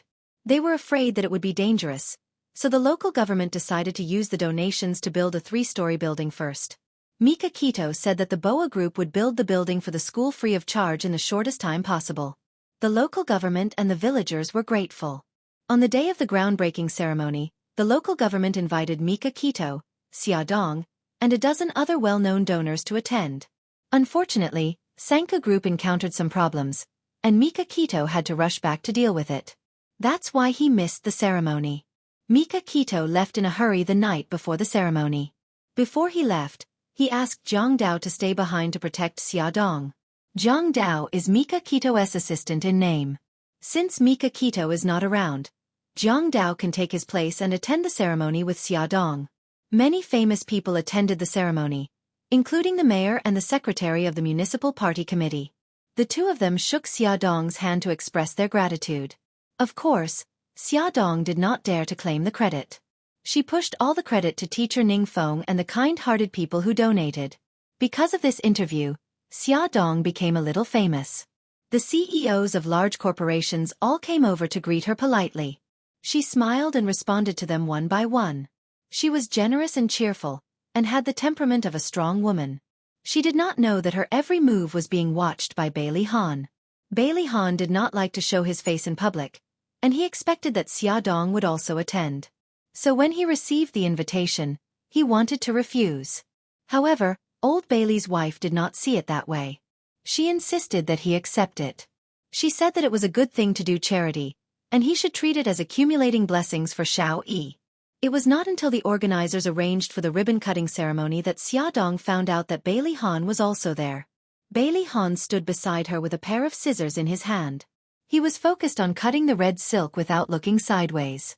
From the time he went on stage until he left, he did not look at her at all. After the groundbreaking ceremony, everyone left in their cars. Xiaodong was not in a hurry to leave. She said a few words to Zhang Dao and Lilith. Then, she took out her bags from the trunk of the car and went to the classroom to check on the children. Beauty novel, Song Shu 566.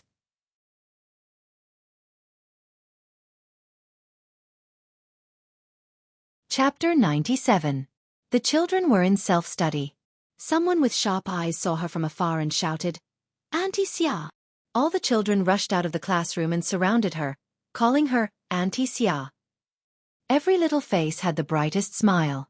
Xiaodong smiled and said, "Quick, take a look at what I've brought for you." The children took a step back and she put down the bags in her hands. There were 3 bags filled with toys.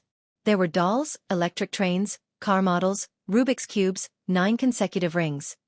All kinds of things. There were also 2 bags filled with notebooks, pens, and other school supplies. The children cheered and pounced on her. They surrounded Xiaodong, cheering and jumping. Bailey Han had wanted to walk around and check out the school situation, but he didn't expect to see this scene. Frankly speaking, Xiaodong had a very beautiful face, especially her eyes. When she smiled, they were filled with passion and contagion. At this moment, she was smiling very happily. She stroked the children's hair and said something from time to time. Bailey Han's eyes darkened. Finally, he turned around and left. After a while, Zhang Dao and Lilith came to look for her. Xiaodong said goodbye to the children. "Children, I'm leaving.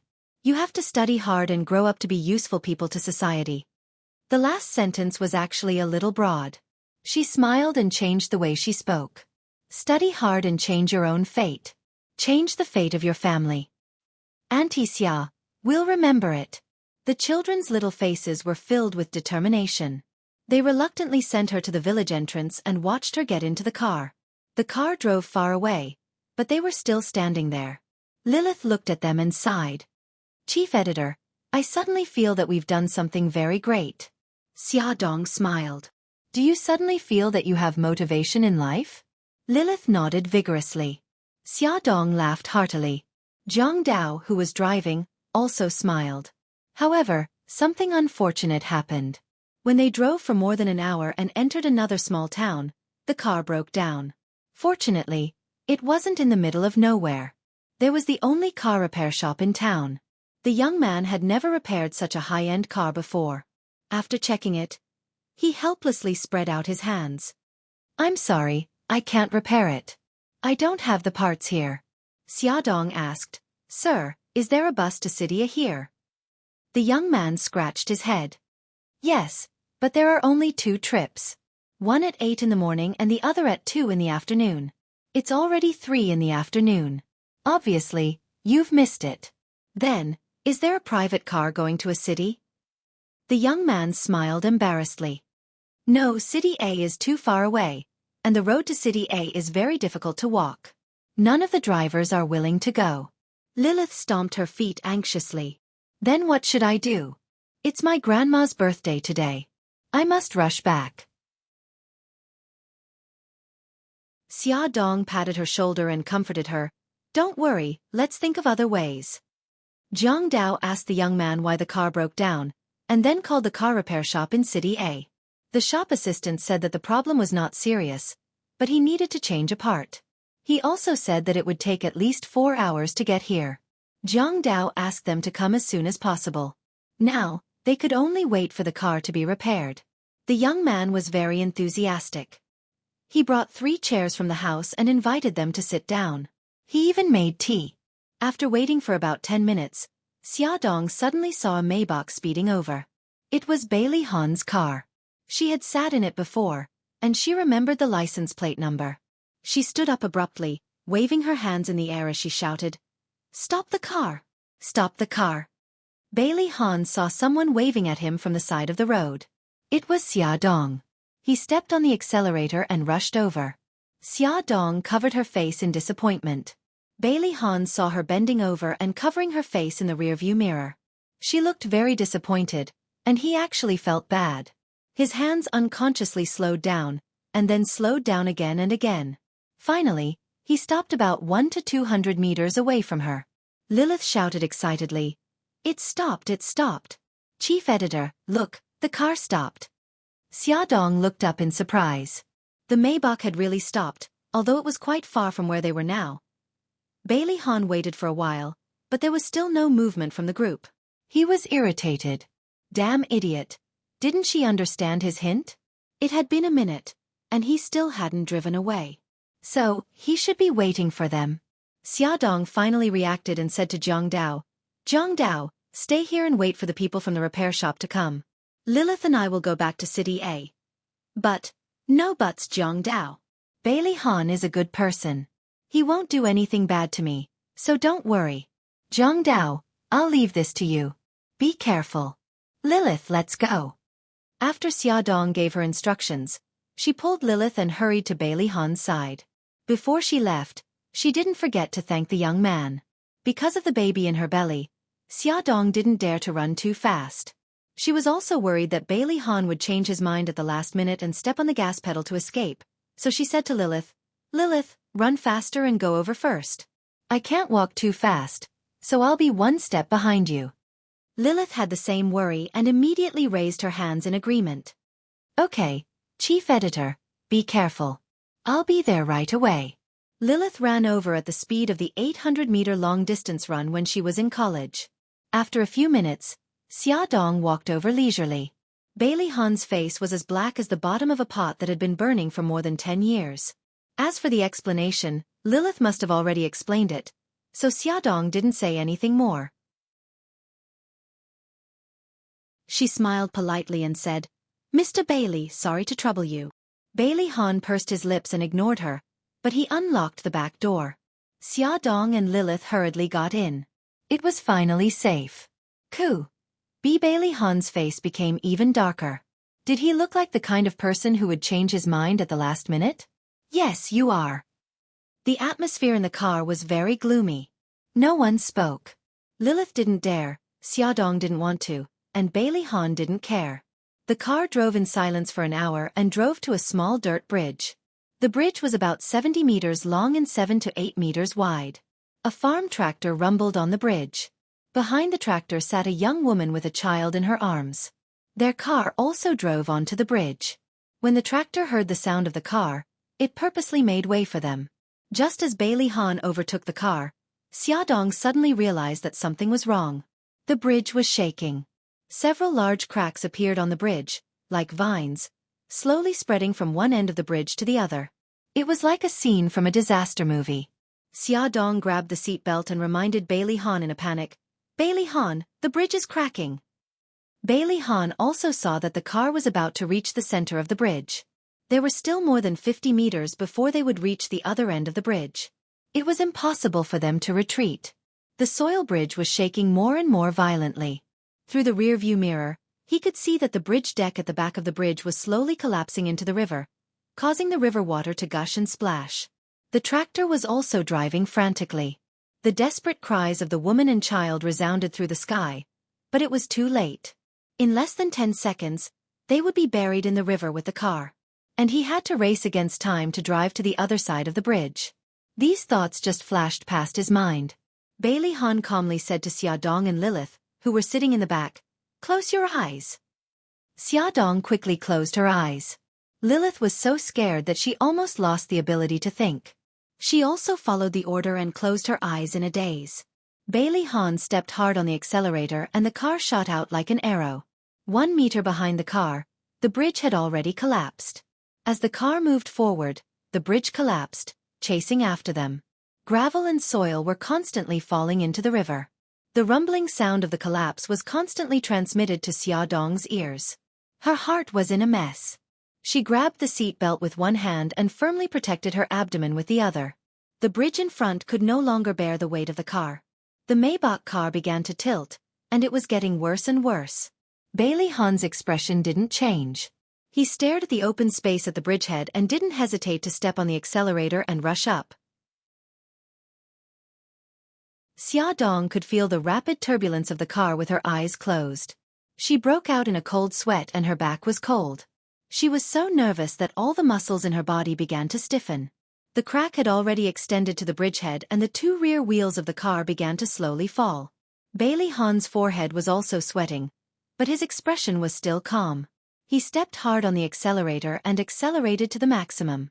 The car leaped forward and rushed onto the road at the bridgehead. After driving for some distance and confirming that it was safe, he let Xia Dong and the others open their eyes. Xia Dong turned her head and looked back. The entire bridge had collapsed into the river. The stones and soil slowly sank into the river, and she could vaguely see sections of the broken bridge. Lilith let out a wah and burst into tears. Xia Dong was still scared. Although she didn't show it on her face, her voice was trembling. Did the tractor fall? Bailey Han looked into her eyes. Yes. Xia Dong's body began to tremble. She wanted to take out her phone to call the police, but because her fingers were trembling too much, she kept making mistakes when pressing numbers. Bailey Han grabbed her hand and took the phone from her to call the police. Lilith's crying was too loud. Bailey Han had to get out of the car and make a call. He clearly described the situation at the scene, and the tractor that had fallen into the river. By the time he came back, Xia Dong had calmed down a lot. She had to calm down. Being emotional was not good for the children. She asked Bailey Han, "Will they still be alive?" Bailey Han knew that she was asking about the family of 3 on the tractor. He remained silent and didn't answer. The answer was self-evident. Falling from such a high place, with stones and soil falling continuously, and the rushing river, how could they still be alive? Xia Dong's eyes were filled with sadness. In the face of disaster, humans were very fragile. Xia Dong pulled the crying Lilith into her arms and hugged her tightly. She comforted her gently. "Lilith, don't be afraid. It's all right now. Don't be afraid." Under her gentle comforting voice, Lilith's trembling body gradually calmed down. She also gradually regained consciousness. Her eyes were filled with tears. She looked up at Xia Dong. Chief Editor, are we still alive?" Xia Dong nodded firmly. "We're still alive. In fact, we're going to live better than before. After experiencing life and death, one would become braver." The 2 of them gradually calmed down. Bailey Han said slowly, "Let's leave this place as soon as possible." Xia Dong nodded silently. Come and see. Song Shu 566.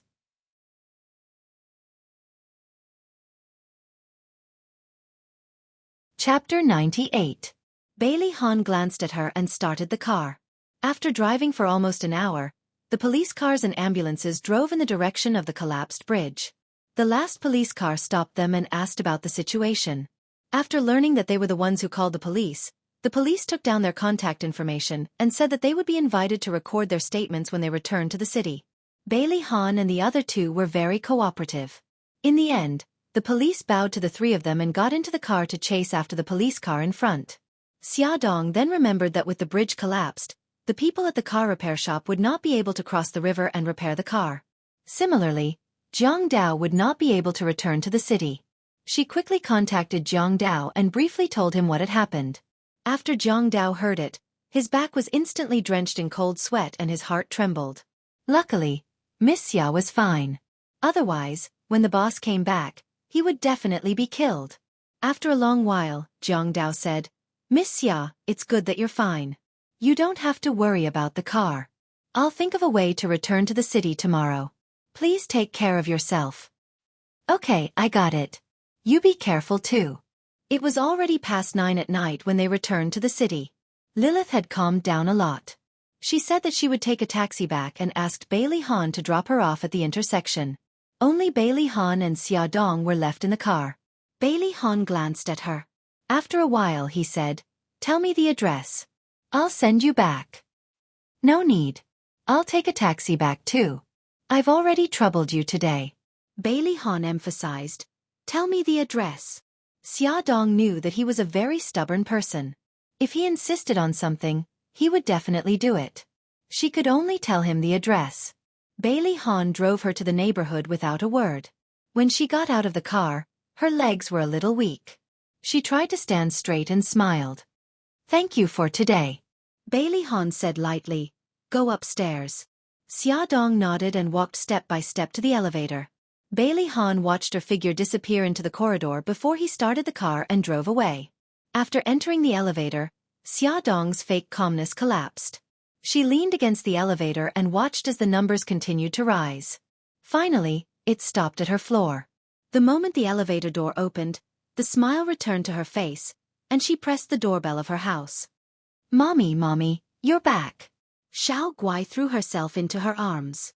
"Mom, why are you so late? Did anything happen on the way home?" Xiao Bao had calculated the schedule. His mother should have reached home more than an hour ago. "It's okay.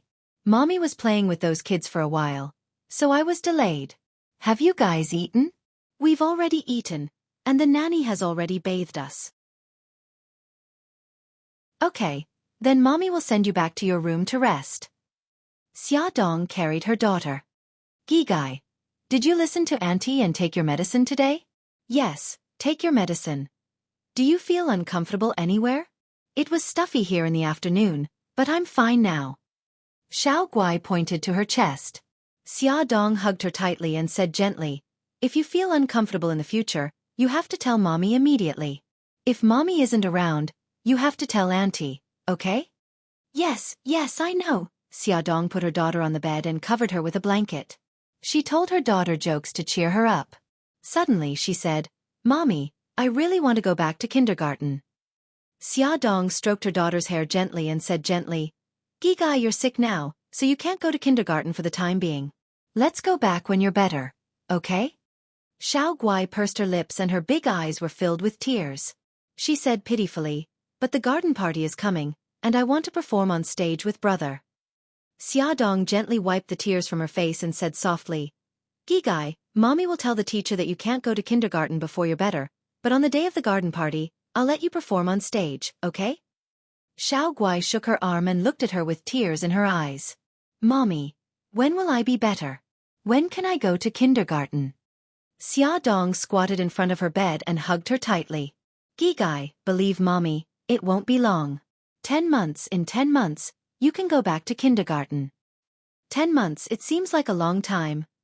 Not long at all." Xiaodong stroked her head and smiled. "Gigai, you've been in Mommy's stomach for 10 months, but Mommy thinks that it's a very short time." "Really?" She looked at her with her big eyes and looked so serious. "Really, Mommy never lies to Xiao Guai." Xiao Guai smiled through his tears. His smile was bright and dazzling. He nodded vigorously. "Okay, then I'll listen to Mommy obediently. I'll go back to kindergarten after I recover. You're Mommy's good baby. Mommy will sing for you." Xiaodong stroked her daughter's hair and sang a lullaby softly. After 10 minutes, her daughter fell asleep. She bent over and kissed her daughter's forehead and gently closed the door. The light in Xiao Bao's room was still on. Xia Dong knocked on the door and pushed it open before he could answer. Xiao Bao hurriedly closed his laptop and rolled his eyes cutely. "Mom, you're invading my privacy again." Xia Dong smiled mischievously. "No, I didn't. I knocked. But I didn't say, 'Come in.'" Xiao Bao whined with a sour face. Xia Dong sat on his bed and pretended to peek at his laptop. Xiao Bao hugged the laptop and wiggled his little butt away from her. He said angrily, "I won't let you see it." Xia Dong laughed and said, "Even if you don't let me see it, I know what you're busy with." Are you worried about what to prepare for the garden party and how to dress up Bailey E? Are you searching for information online or asking others what to prepare for? Xiao Bao's eyes widened. Finally, he turned his head away awkwardly and puffed up his face. No. Forget it. Since you're not, then I'll keep my good idea. Oh, what a pity. My peerless good idea. Xia Dong pretended to stretch and stood up to walk to the door. I'm so sleepy. I'd better go back to sleep, Mommy. A certain child quickly jumped off the bed and hugged her thigh. He rubbed against her without any restraint. Mommy, what good idea do you have? Tell me. His soft and gentle voice really made one feel tender and protective towards him. Xia Dong glanced at him and sighed sadly. But I don't respect my son's privacy. No. Mommy, you're the most democratic and respect my privacy the most. Then you're not worried about the program, Mommy. The little bun-like face pouted. He raised his little chin and looked at her pitifully with watery eyes. He complained plaintively, Mommy, you're bullying me, boo-hoo. Okay. I won't tease you any more.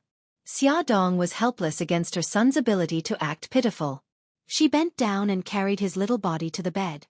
She said, My idea is very simple. It's cosplay. Cosplay? Xiao Bao's eyes widened. That's right. Xia Dong rubbed her chin and looked at her son up and down. Good son, there's also a child as talented as you in anime. His name is Conan Idagawa. I know. It's the famous detective Conan. Xiao Bao's eyes lit up at the reminder. Mom, your idea is unprecedented. Thank you, Mom. Xiao Bao kissed her on the cheek. At noon the next day, Xia Dong had just finished lunch and returned to the office when she received a call from Jiang Dao. Miss Xia, I've returned to the city and am accompanying Miss Gigai at your house. So fast. It must be very tiring. Jiang Dao, you should take a rest first. No, I'm fine. According to Jiang Dao, he experienced a series of twists and turns from taking a bus to taking a boat to taking a bus to returning to the city. As for the off-road vehicle that broke down halfway, its fate was even more complicated. In the end, it was towed back to City A by the towing company using a ferry.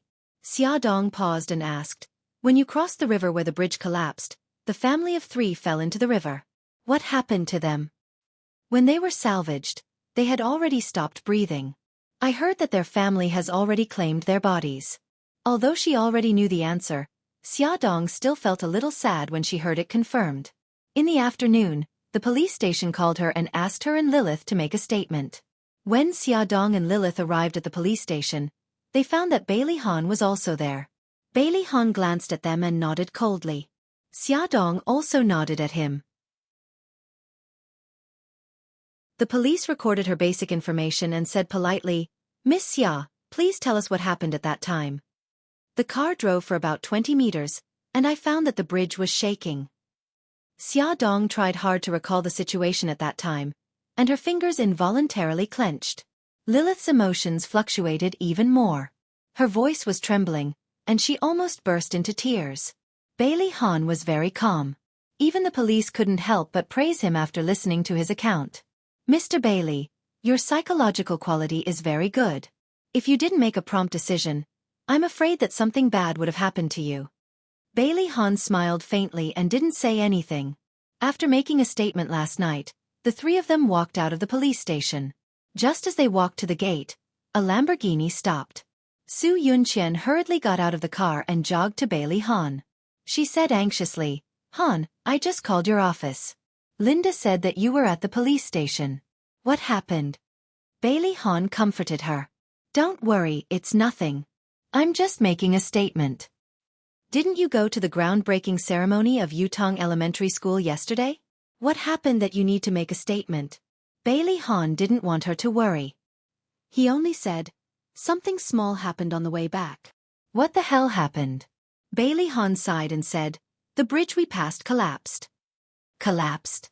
Su Yunqian's beautiful eyes surged with panic. She pulled him to look left and right. She didn't find any injuries on him, and then she calmed down. Her eyes flashed. We mean? Su Yunqian then noticed that there were two people standing beside Bailey Han. They were Xiaodong and her assistant. Su Yunqian immediately understood. It turned out that Han and Xiaodong went to the groundbreaking ceremony together. She smiled and looked at Xiaodong. Her eyes were a little cold. So Miss Xia went to the groundbreaking ceremony with Han. Xiaodong said faintly, Miss Su, let me correct you. I was invited to the groundbreaking ceremony, and so was Mr. Bailey. We are independent individuals. There is no such thing as together. So it's like this. Su Yunqian's expression didn't change. She smiled indifferently and said, Miss Xia, Han and I are going to get married on the 15th of next month. If you can come to our wedding, we will be very happy. Isn't that right, Han? Attention, Song Shu 566.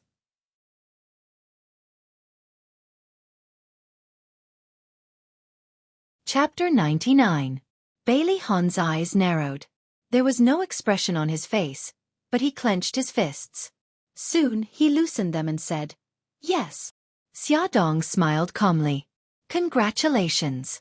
I'm very happy to be able to attend your wedding. Thank you, Su Yunqian said softly as she held Bailey Han's arm elegantly. Han, let's go back. Bailey Han glanced at Xiaodong and got into the car with Su Yunqian.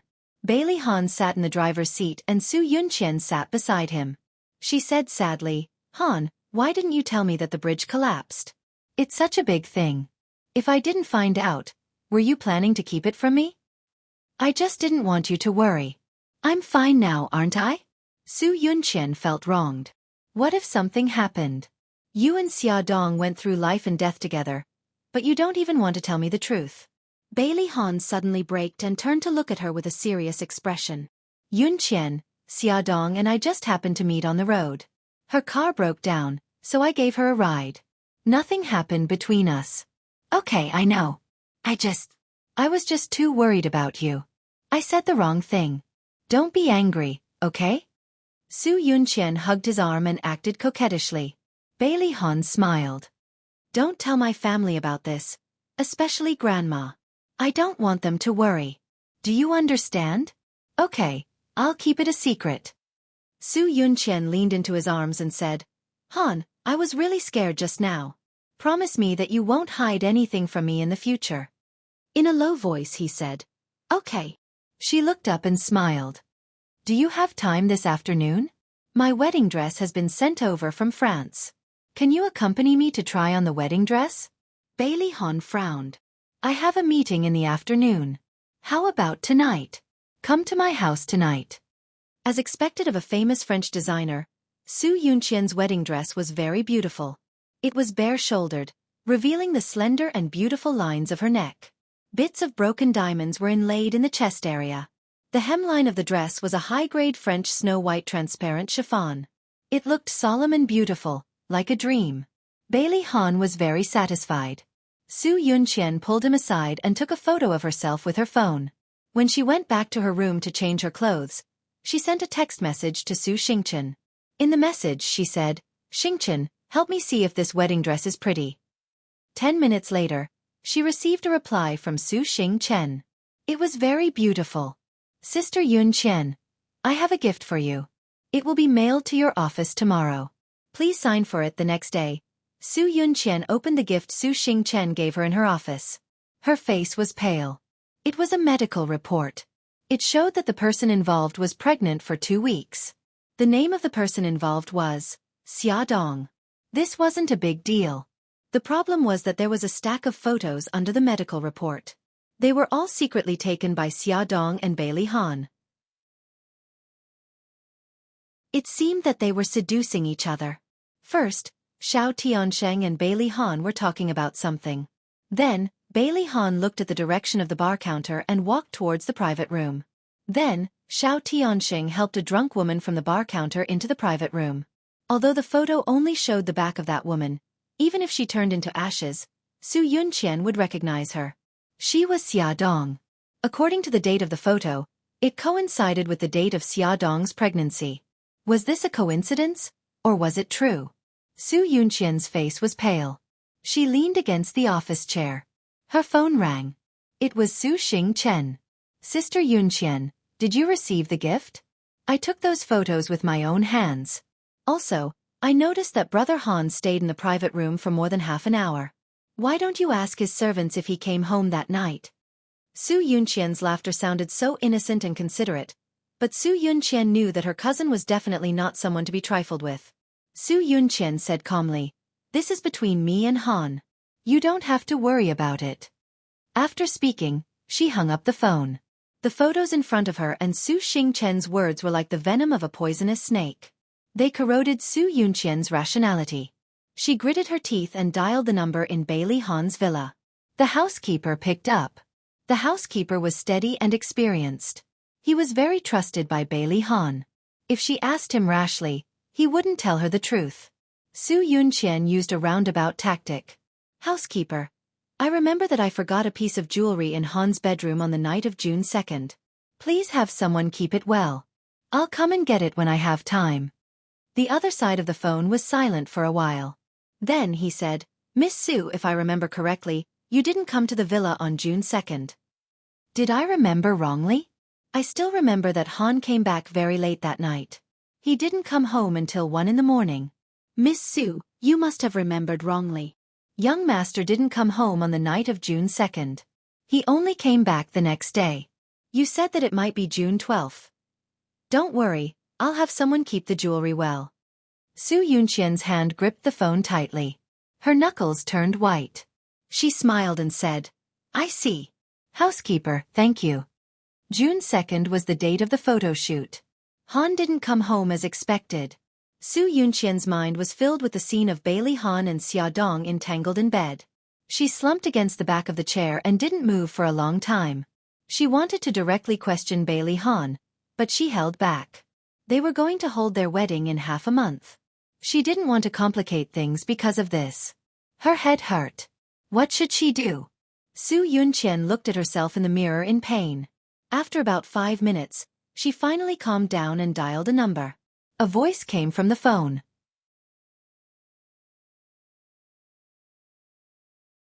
"Sorry, the number you have dialed is not in service." She hung up the phone. Soon, she received a call from an unknown number. A man's deep voice came through. "I'm your godfather." "Godfather, what's the best way to get rid of a woman's child without getting into trouble?" "It's an accident. No one will know." Su Yunqian smiled. "Very good. I'll reward you with 2 million yuan. Within 5 days, find an assassin to help me get rid of the child in this woman's belly." She didn't want her to die for the time being. Since she wanted the child, she would destroy her. Only in this way would she suffer more. She sent Xia Dong's photo to the man nicknamed Godfather and reminded him, "As far as I know, there's a powerful person behind her. I hope your people can really do it without anyone knowing." "Don't worry.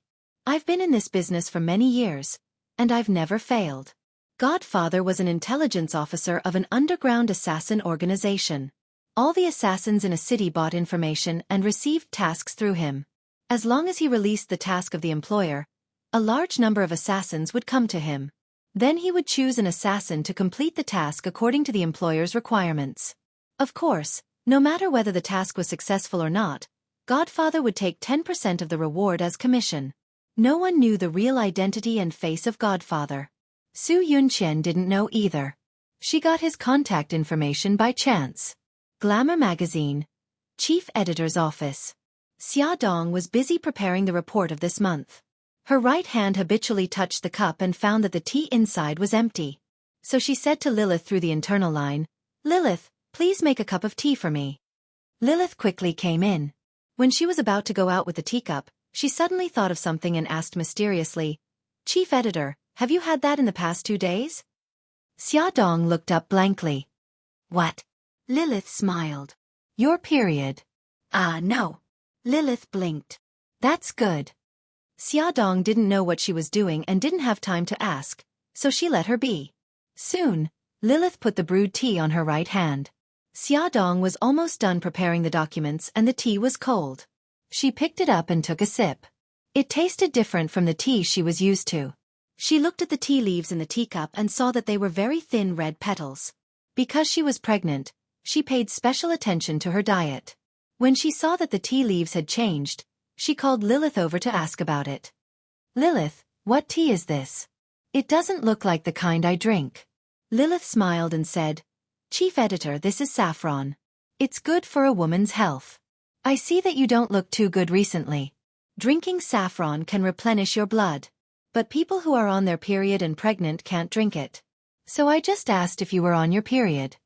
Xiaodong's hands trembled and she almost overturned the teacup. Although she didn't know much about medicine, she still knew about saffron. In all the harem dramas, there would be concubines who would have a miscarriage because of this thing. Moreover, saffron was tens or even hundreds of times more potent than saffron. Chief Editor, what's wrong with you? You don't look well. Are you feeling unwell? Xiaodong forced a smile and said, I've been suffering from insomnia recently, so I'm a little dizzy. But it's okay. I'll go to the hospital later to get some medicine. Then hurry up. The afternoon meeting starts at 4 o'clock. You can still make it. Okay, I'll go after I organize this document. Although she had only taken a sip, Xiaodong was still a little worried and decided to go to the hospital for a checkup. She frowned and said, Lilith, saffron is a very precious herb. How did our editorial department get this? Lilith smiled and said, It was sent by a reader. I heard that she lives in Shangri-La.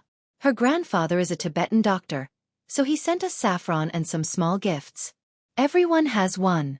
Chief Editor. Wait a moment. I'll bring it to you. Lilith brought over a pillow and a small sachet, both of which were handmade in a typical Tibetan style. She explained with a smile, This pillow is filled with dried herbs that help you sleep. It can relieve your insomnia. This small sachet is filled with their specialty spices. I heard that it has the effect of preventing miscarriage. Chief Editor, smell it. It smells good. Xiaodong took the sachet and smelled it. The fragrance was not very strong, but it made her feel refreshed.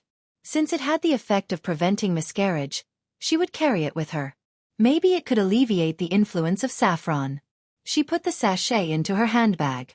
Taking advantage of the lunch break, Xiaodong went to the hospital. Lin Shihao happened to have time and helped her do a checkup. He said that the fetus was normal and there was no problem. Xiaodong was relieved. She opened her handbag and put the checkup report in. A faint fragrance wafted out of the sachet. Lin Shihao frowned and asked, What's this smell? Xiaodong took out the sachet and handed it to him. It's from this sachet. I heard that it has the effect of preventing miscarriage. Come and take a look. Xinwu 799.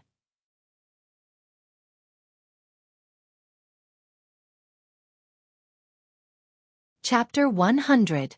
Lin Shihao put it to his nose, closed his eyes, and sniffed it carefully. Suddenly, he stood up and strode out of the door. Xiaodong was puzzled. Shihao, what are you doing? After a minute, Lin Shihao came back. His face was a little pale as he said, I threw away the sachet. Xiaodong was confused. Why? What's wrong with that sachet? Lin Shihao said seriously, There's nothing wrong with the sachet itself, and the perfume inside does have the effect of preventing miscarriage. However, if this perfume is used together with saffron, it will cause a miscarriage. Didn't you say that you drank a sip of saffron at noon? So you have to throw away this sachet quickly. Otherwise, the child will be in danger. Xiaodong's back was covered in cold sweat. She was scared. Fortunately, you found out. How do you know this perfume? Lin Shihao explained, My grandfather is an old Chinese medicine doctor. I learned a lot of pharmacology from him before. This perfume is extracted from a kind of herb. Fortunately, I still remember the smell. Xiaodong was very glad. If it weren't for Lin Shihao, the child would have been in danger. Lin Shihao reminded her, "Be careful in the future. Don't touch those flowers and plants again. Everything has its opposite. If something that seems to be beneficial to the body is used together with something else, it may cause harm to the body." "I understand. I'll be more careful." "Shihao, thank you." Xiaodong decided that when she got back, she would get rid of the pillow with the herbs. These few days, Xiaodong felt that her luck was extremely bad. When she was driving, she almost collided with an oncoming truck. She hurriedly turned the steering wheel, but in the end, she still hit the guardrail on the side of the road. Fortunately, the airbag protected her body. Although she was shocked, she managed to adjust her emotions in time. The baby only gave her a stomachache because of his temper, but it was nothing serious. The BMW was damaged and sent for repair. The insurance agent arranged to meet Xiaodong at the cafe next to the company. When she took the elevator, a delivery man pushed a small cart and quickly squeezed in. The narrow space became even narrower with the help of the trolley. Xiaodong had nowhere to retreat, so she stayed close to the trolley. While the elevator was ascending, it suddenly shook, and the boxes stacked on top of the trolley fell toward her. She quickly caught the boxes with her hands, but the boxes below loosened and hit her abdomen. She quickly raised her leg and used the strength of her leg to block the box. "What's wrong with you? This miss was almost hit by your cart." The people around finally reacted and helped Xiaodong carry the box while scolding the delivery man.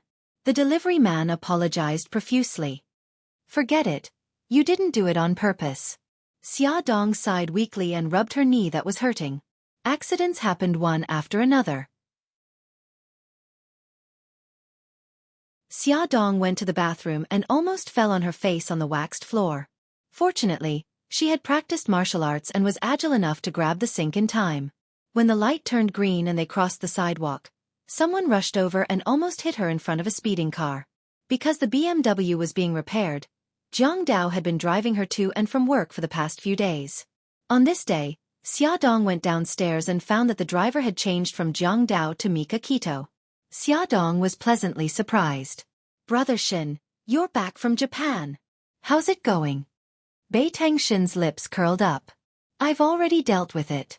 But why do you look so tired? Did you not sleep well?" Xiaodong did not tell anyone about the unlucky things that had happened recently, including the two children. She did not want them to be depressed. As soon as Mika Kito asked, she began to pour out her grievances. "I don't know what happened, but I've been very unlucky these past few days. I almost got into a car accident while driving, almost got hit by a falling box in the elevator, got hit by someone while walking, and almost fell down in the bathroom." Mika Kito's eyes suddenly narrowed and his expression became serious. "Xia, tell me more about it." Affected by his emotions, Xiaodong also became serious and recounted the events of the past few days in detail. After Mika Kito listened, his expression became serious and his eyebrows were mixed with depression. He said slowly, Xia, I don't think these are accidents. It's very likely that someone did it." It was not like Xiaodong had never been schemed against before. She knew that someone was trying to harm her behind her back. After hearing what he said, she also felt that there were many suspicious points. Even the gift from the so-called readers of Shangri-La was starting to sound suspicious. What is this person's motive? Did they want to kill her? But some of the methods were too childish, such as waxing the floor. Did they expect her to fall to her death? No, wait. Xiaodong suddenly widened her eyes and exclaimed excitedly, "Children! Their target is children." Mika Kito's eyes flashed with admiration. He nodded and said, "That's right. Since the saffron incident, the other party has been weaving a trap and waiting for you to jump into it." He was still a little scared and looked deeply at her. "Fortunately, you have good skills and good luck. Xia, from today onwards, I will send someone to secretly protect you. He has learned ninjutsu and is very good at disguising and hiding. He will usually disguise himself as anyone and lurk around you. When you are in danger, he will immediately come out to protect you. His name is Lu Xing and he will only listen to you." Xiaodong didn't know that Lu Xing was the best assassin in the Senku group and had been sent by Mika Kito to protect her. Su Yunqian was furious and roared into the phone, "It's been 5 days. You haven't completed the mission. Godfather, Didn't you say that there would be no problem? Now that the mission has failed, how are you going to explain it? The man said in a low voice. Give me one more day. I promise to complete the mission. Su Yunqian sneered. What if it fails again? I won't take a single cent from the 2 million and I'll give you a killing job. You can request a mission at any time. Okay, you have to keep your word. I, Godfather, have never ruined my own reputation. Just as the other party was about to hang up, Su Yunqian suddenly said, Wait, I suddenly changed my mind. I have a better way to deal with her. She lowered her voice and told him her plan. Then she made a mysterious call and said in English, Darling, I want to borrow your bliss. The person on the other end of the phone said coldly, How do you know about the existence of bliss? She chuckled. Darling, don't be so nervous. Since we are already partners, you have to trust me. As long as you help me get rid of the person I don't like, I will naturally help you get what you want. In order to thank the community for their donations to Yutong Primary School, the Charity Foundation specially held a charity cocktail party. As the organizer of the event, Xiaodong was invited to attend the cocktail party. There were many famous people at the cocktail party, including Su Yunqian and Bailey Han. Su Yunqian was holding Bailey Han's arm. Su Yunqian was wearing a white evening gown, while Bailey Han was wearing a white tuxedo. They were a perfect match. Their arrival attracted everyone's attention. Xiaodong also followed the crowd's gaze and looked over. However, she only took a glance and looked away. Bailey Han immediately saw Xiaodong standing beside Mika Kito. She was wearing a dark purple off-shoulder evening gown. Her hair was combed into a bun with pearl hairpins and a pearl necklace around her slender neck, which perfectly complemented the pearl hairpins. Mika Kito lowered her head and whispered something to her. She smiled and her eyes were like rippling waves. It was a beautiful sight. Bailey Han suddenly felt that this scene was a little dazzling, especially her smile. Han, please? Su Yunqian gently tugged at Bailey Han's arm. What did you just say? Bailey Han was in a daze and didn't hear her at all. Su Yunqian's eyes moved and she smiled. I just said that I want to go over there and say hello to my friends. I'll come over to look for you later, okay? Okay. Bailey Han let go of her hand. Su Yunqian smiled and walked over to her friends. Bailey Han stood there in silence for a moment. Then he took a glass of wine from the waiter's tray and walked over to the balcony. Leaning against the balcony, he looked at the bustling night view and listened to the sounds of drinking in the hall. His heart was in a mess. He pinched his brows. It seemed that as long as he saw that woman, his heart would be in a mess. Did he really like her? After taking a sip of wine, Bailey Han's furrowed brows gradually relaxed. It didn't matter if he liked her or not. It was all in the past. He already had Yun Qian. He couldn't abandon her. Xiaodong and Mika Kito stood together and chatted for a while. Then someone came over to greet Mika Kito. Xiaodong knew that they were going to talk about something, so she took the initiative to walk away. She walked down the stairs and arrived at the courtyard. Sitting on a bench in the courtyard, she could see the bright moon in the sky. Xiaodong smiled and enjoyed this moment of tranquility. Suddenly, the sound of crying came from the grass in front of her. From the sound of it, it was a child. Xiaodong asked calmly, "Who's there?" The sound of crying suddenly stopped. There was the sound of rustling in the grass. Then, a small figure crawled out from the grass. With the help of the light, Xiaodong could see clearly that it was a child of 2 or 3 years old. His chubby arms were placed in front of his eyes as he wiped them back and forth. After about 10 seconds, the child stopped wiping his tears and babbled, "Mommy, mommy." So it was a lost child. Her mother must be very anxious now. Xiaodong walked to the little girl and squatted down. She said gently, "I'm not your mommy, but I can take you to your mommy. Can you tell me your name?" The little girl shook her head. Her face was blank. Xiaodong asked again, "Then do you know your mommy's name?" The little girl smiled brightly. "Mommy." Xiaodong didn't give up. She stroked her soft hair and asked, "Baby, where did you come from? Maybe your mommy is over there." Pointed out to Auntie. The little girl tilted her head and looked at her. After a while, she suddenly stretched out her arm and pointed in the direction of the hall. Xiaodong confirmed, "You came from there?" The little girl nodded. Looks like your mommy is also here for the charity reception. Let's go find her together. It wasn't convenient for Xiaodong to carry her, so she let her walk beside her. She held her hand and pulled her up the stairs. She immediately ran excitedly towards the hall with her short legs. Xiaodong was worried that she would fall, so she followed closely behind her. As her gaze was fixed on the child, she didn't notice Bailey Han suddenly walking over from the balcony. The two almost collided, but Bailey Han took a step back and avoided her. She smiled embarrassedly. Sorry. Bailey Han didn't say anything. His cold gaze fell on the little girl beside his leg. Awesome novel, Hongcha 866.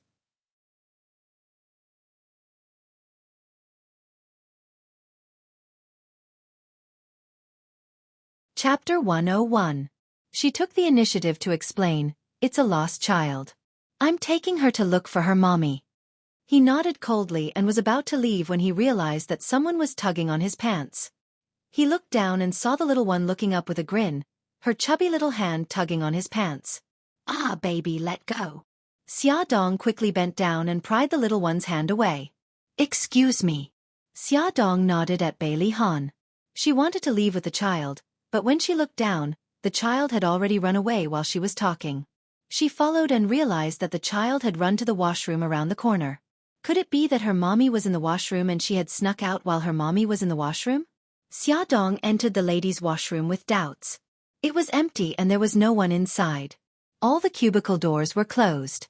She called out tentatively, "Baby, where are you?" Just as she finished speaking, there was a knock from the last cubicle. She walked to the door and knocked. "Baby, are you in there?" The cubicle door suddenly opened a crack. Xiaodong reached out to push it open. Just as she was about to speak, she suddenly felt a pain in the back of her head and her vision turned black.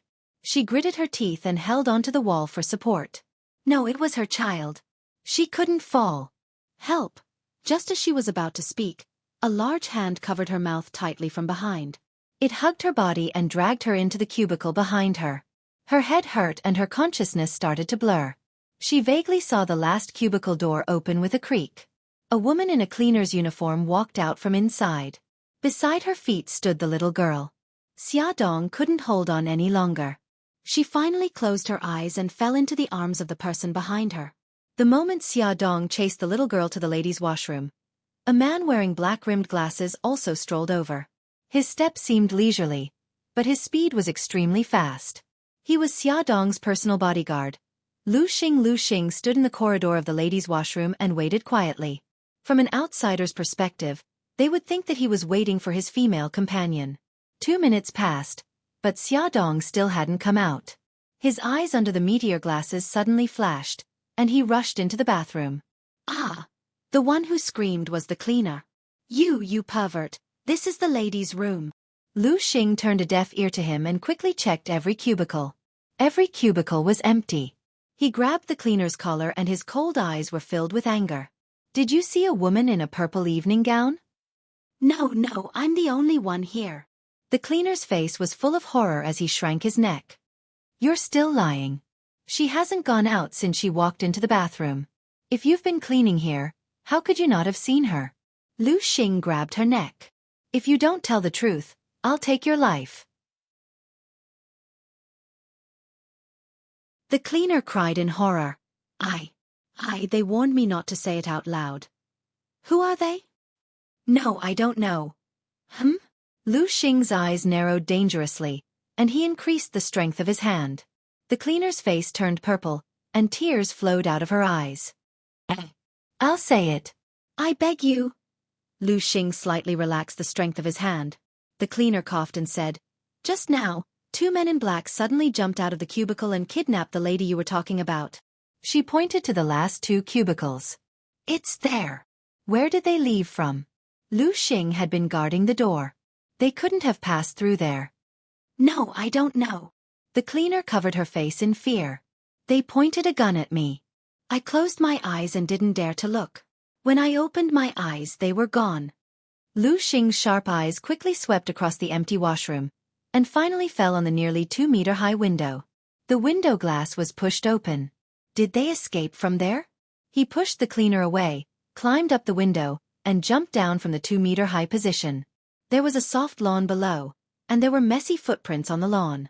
He quickly analyzed that there was a path here that led to the back door of the hotel. It seemed that they had indeed chosen this path. Lu Xing turned the sound sensor on his wrist and reported in a low voice. "Boss, something bad has happened. Miss Xia has been kidnapped." They went through the back door.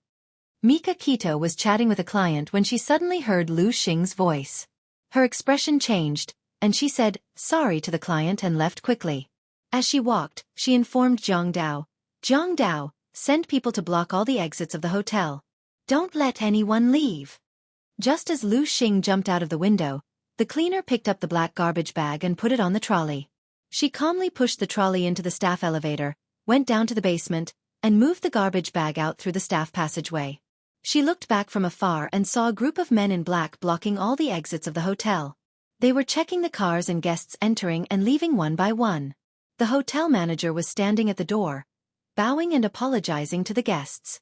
She curled her lips and revealed a strange smile. There was a truck full of garbage parked by the roadside.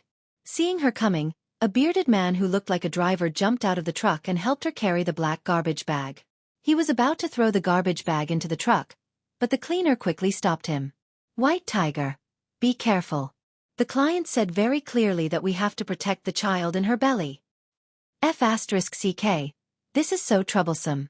I don't know what the client is thinking." The bearded man put the garbage bag into the truck while cursing. "Stop complaining. They have a reward of 2 million yuan. All right, now is not the time to talk. We have to send her out of the city tonight."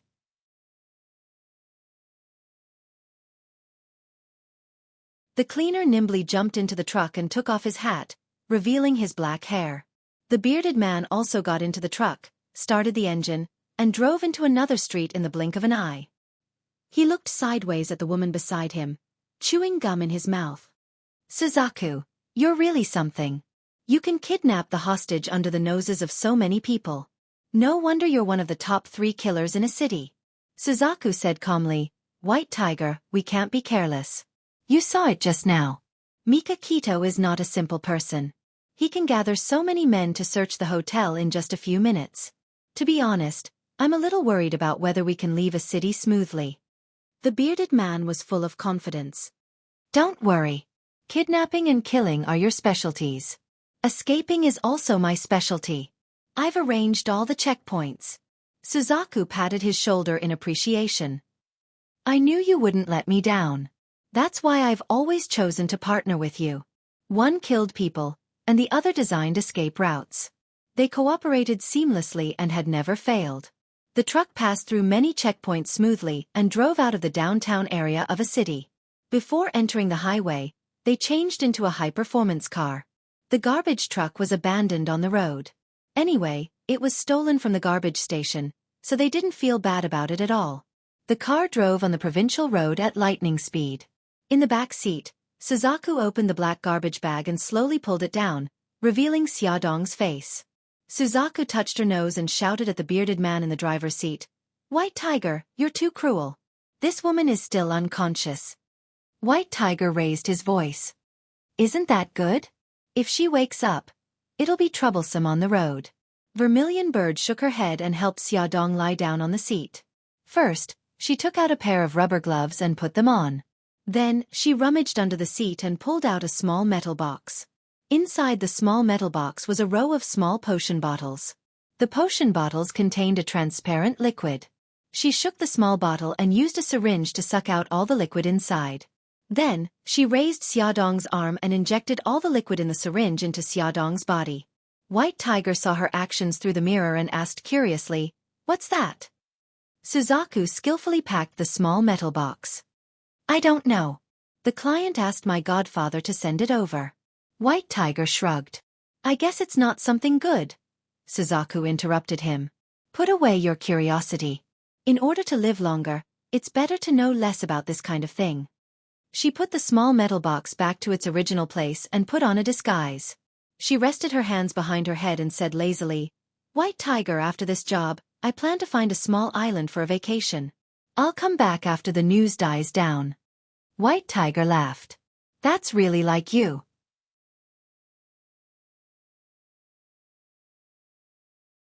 But let's wait until we get the money. The car sped in the night, and the scenery on both sides of the road flashed by quickly.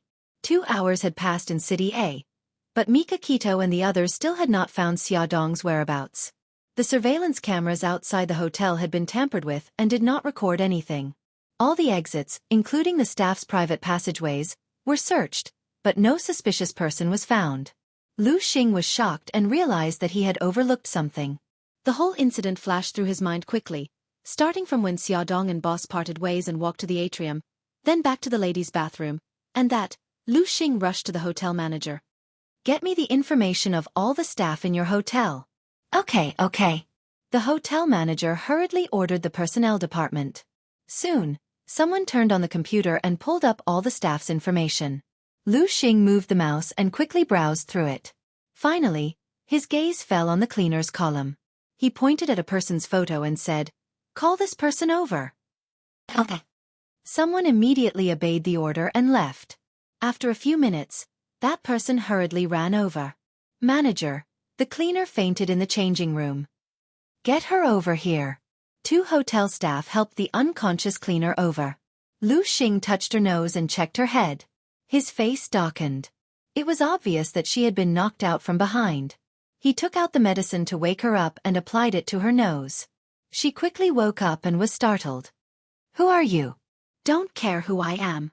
Let me ask you, 2 hours ago, did you enter the ladies' bathroom in the lobby? No, what happened?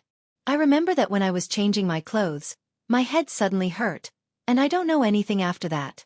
Lu Xing checked the cleaner's wardrobe and found that her uniform was missing.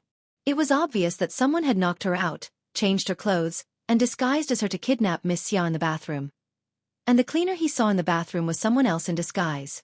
Damn it, he actually listened to her and chased after her from the back door. It must have been at that time that the killer escaped with Miss Xia. After deducing all this, Lu Xing was filled with guilt. He bowed in front of Mikakito. Boss, I fell into the enemy's trap and caused Miss Xia to be kidnapped. Please punish me. Awesome novel, Shinwu 799.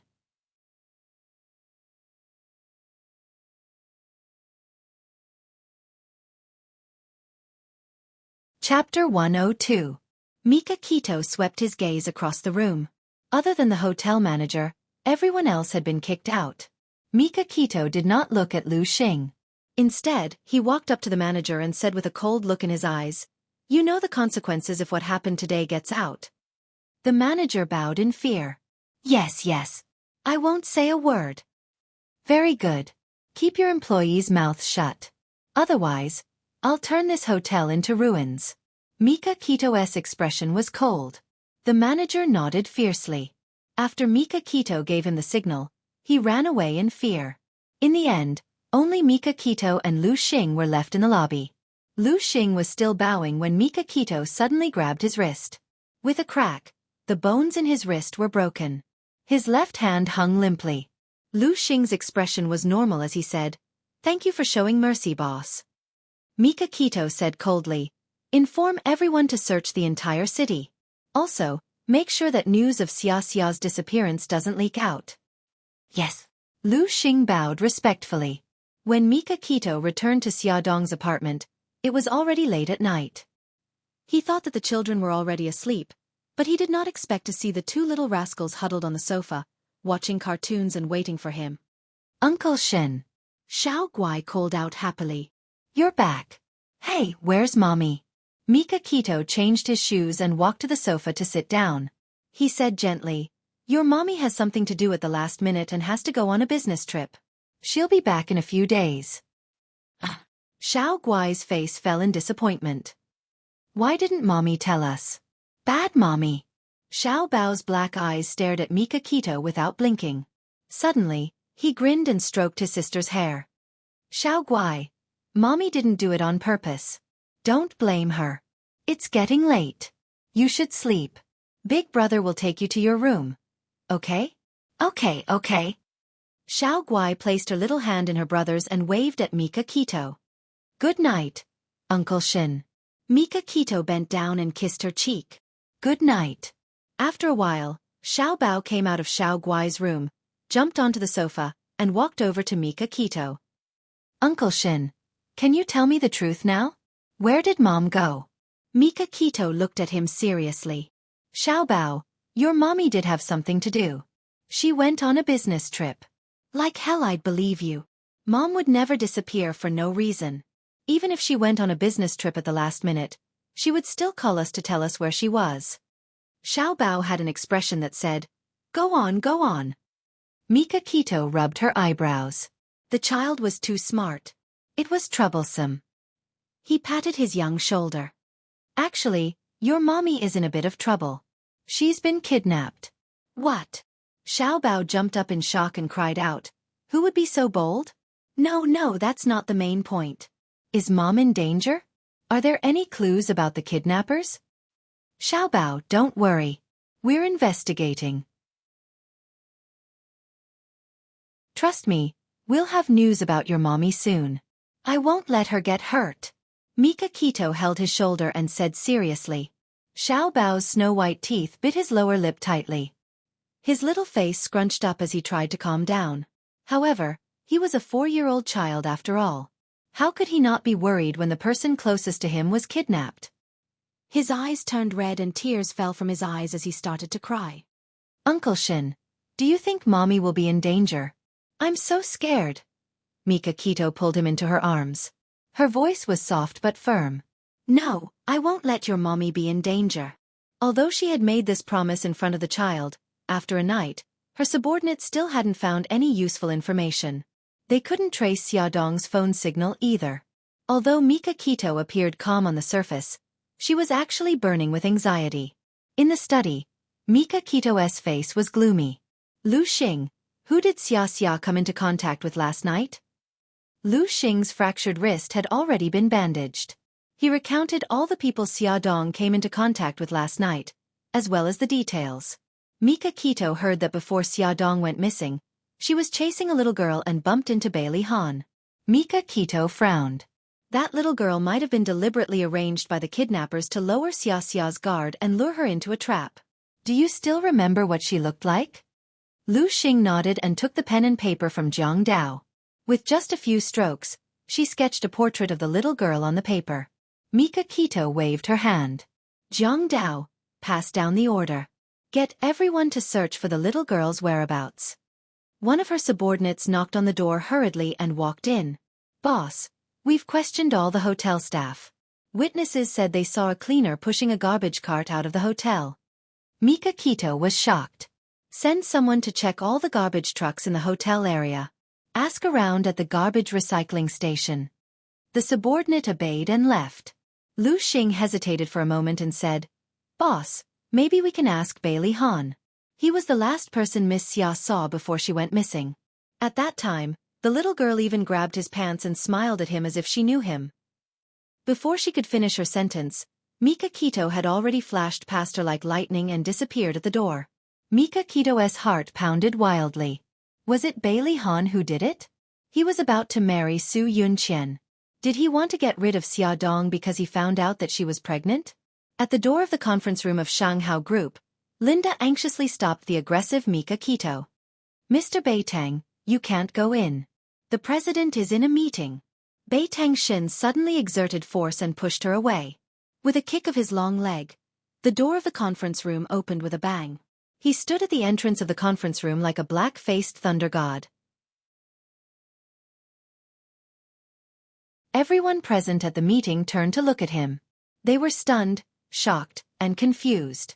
All kinds of gazes were intertwined with each other. Linda was crying and kept apologizing. I'm sorry, President. I couldn't stop him. Bailey Han looked at Mika Kito coldly. Mr. Beitang, you'd better have a reasonable explanation. This is my explanation. Beitang Shin suddenly rushed over, brandished his fist and heavily smashed it towards Qin Chao's face. Fortunately, Bailey Han nimbly dodged and avoided the fate of having his nose broken. Unfortunately, his laptop didn't escape this disaster. With a loud bang, it was swept to the ground by the force of his punch. Everyone looked at each other in dismay. Then, they quickly reacted. When Bailey Han said, "Today's meeting will end here," they immediately scattered like birds and beasts and rushed out. Only Mika Kito and Bailey Han were left in the conference room. Mika Kito punched again and was furious. Bailey Han, you bastard. How could you hurt Xia like this? Bailey Han quickly grabbed his fist and his eyes were filled with anger. Mika Kito, what is the meaning of this? Are you still playing dumb? Mika Kito didn't manage to hit him and raised his leg to sweep at his lower body. Bailey Han blocked his attack with one leg. The two of them were evenly matched. After more than 10 moves, the chairs in the conference room were knocked over, and they were in a sorry state. The two of them held each other's arms, their murderous gazes intertwined, sparks flying. Their faces were injured and their hair was messy, but their auras were fierce and overbearing as they stared fiercely at each other. Mika Kito gritted her teeth. Bailey Han, admit it. You kidnapped Xia. Bailey Han's face darkened. Mika Kito, explain yourself. What happened? Mika Kito sneered. You're still playing dumb. Last night, Xiaofan was kidnapped from the charity reception. Other than you, who else in City A could have done it without anyone knowing? It must be you. You thought she was a threat to your marriage with Su Yunqian, so you did this to her. Bailey Han's heart skipped a beat and his eyes were filled with disbelief. Xiaodong, she was kidnapped? Mika Kito pressed his arms against his neck and said angrily, Don't think I'll believe you just because you're pretending to be innocent. Bailey Han resisted the pressure on his neck and forcefully pushed his arm in front of him. He said coldly, Whether you believe it or not, I didn't do it. Instead of having time to force me to confess, why don't you quickly send people to find her whereabouts? Mika Kito's eyes were red and filled with murderous intent. Do you think I don't want to find her? But damn it, I don't have a clue. Let go of me and I can help you. Bailey Han stared into his eyes. I'll say it again. Her kidnapping has nothing to do with me. What's the matter with that child? Which child? Last night, Xia chased a little girl into the bathroom. Then she was kidnapped. It's obvious that the little girl was bait. My men saw the little girl holding on to your trousers and smiling at you. What else do you want to say? The veins on Bailey Han's forehead throbbed and he couldn't help but swear. How the F***ck would I know why that child was holding on to my trousers? Damn it, I've said it many times. I have nothing to do with the kidnapping. Mika Kito stared into his eyes. He couldn't see any lies in his eyes, but he still couldn't trust him completely. He slowly withdrew his arms and said, Help me find the clues within 24 hours. Otherwise, I'll treat you as the mastermind and show no mercy. Bailey Han flung his hands away angrily. He straightened his clothes and said coldly, I'll give you 10 minutes to tell me what happened. Also, tell me the current situation of the investigation. Mika Kito's face darkened. He held back his anger and told him what happened. Bailey Han frowned and suddenly asked, Did you ask your men to check the checkpoints out of the city? The kidnappers might have already left a city. Mika Kito's eyes narrowed. That's right. They had been focusing on the city and had neglected the possibility of leaving the city. He immediately informed Jiang Dao to expand the search area. Bailey Han shook his head. It would be more convenient if the police were involved in this matter. It's all up to the mafia. If this gets out of hand, you'll get into trouble. No, once the police get involved, they might alert the kidnappers. If the kidnappers are angered, they'll do something to Xia. Mika Kito was willing to put himself in danger for Xiaodong's safety. Bailey Han couldn't help but look at him. An hour later, Mika Kito's men came back with news. Boss, a garbage truck was found on the hillside at the entrance of the provincial highway. According to the garbage station, the truck was stolen last night. Mika Kito analyzed calmly. It must have been left behind by the kidnappers.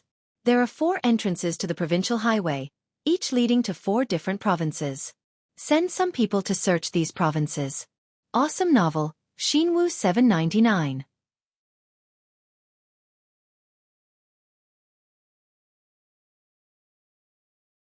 Chapter 103.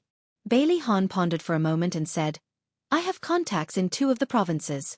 I will ask them to help investigate in secret. Mika Kito nodded. When Xiaodong woke up, her head hurt. She frowned and opened her eyes. The next moment, She suddenly jumped up from the bed and looked at everything in front of her in disbelief. This was a house with mud walls. The low roof was covered with tiles. When she looked up, she could see bits and pieces of light shining in. If it was raining, it would definitely leak. This was the first time she saw what it meant to have 4 bare walls. In this room, there was nothing except for the shabby wooden bed, a small wooden table, and a small wooden stool. She couldn't help but laugh coldly. Did she transmigrate? Or did she transmigrate into the recently popular farming novels? She touched her face and body. Fortunately, she was still herself. She patted her forehead and slowly recalled. Finally, she remembered that she had chased a little girl to the washroom. Then, she was knocked unconscious by the person hiding in the cubicle. After that, she came to this strange place. She touched her stomach with both hands. It was very stable and normal. The baby in her stomach should be fine.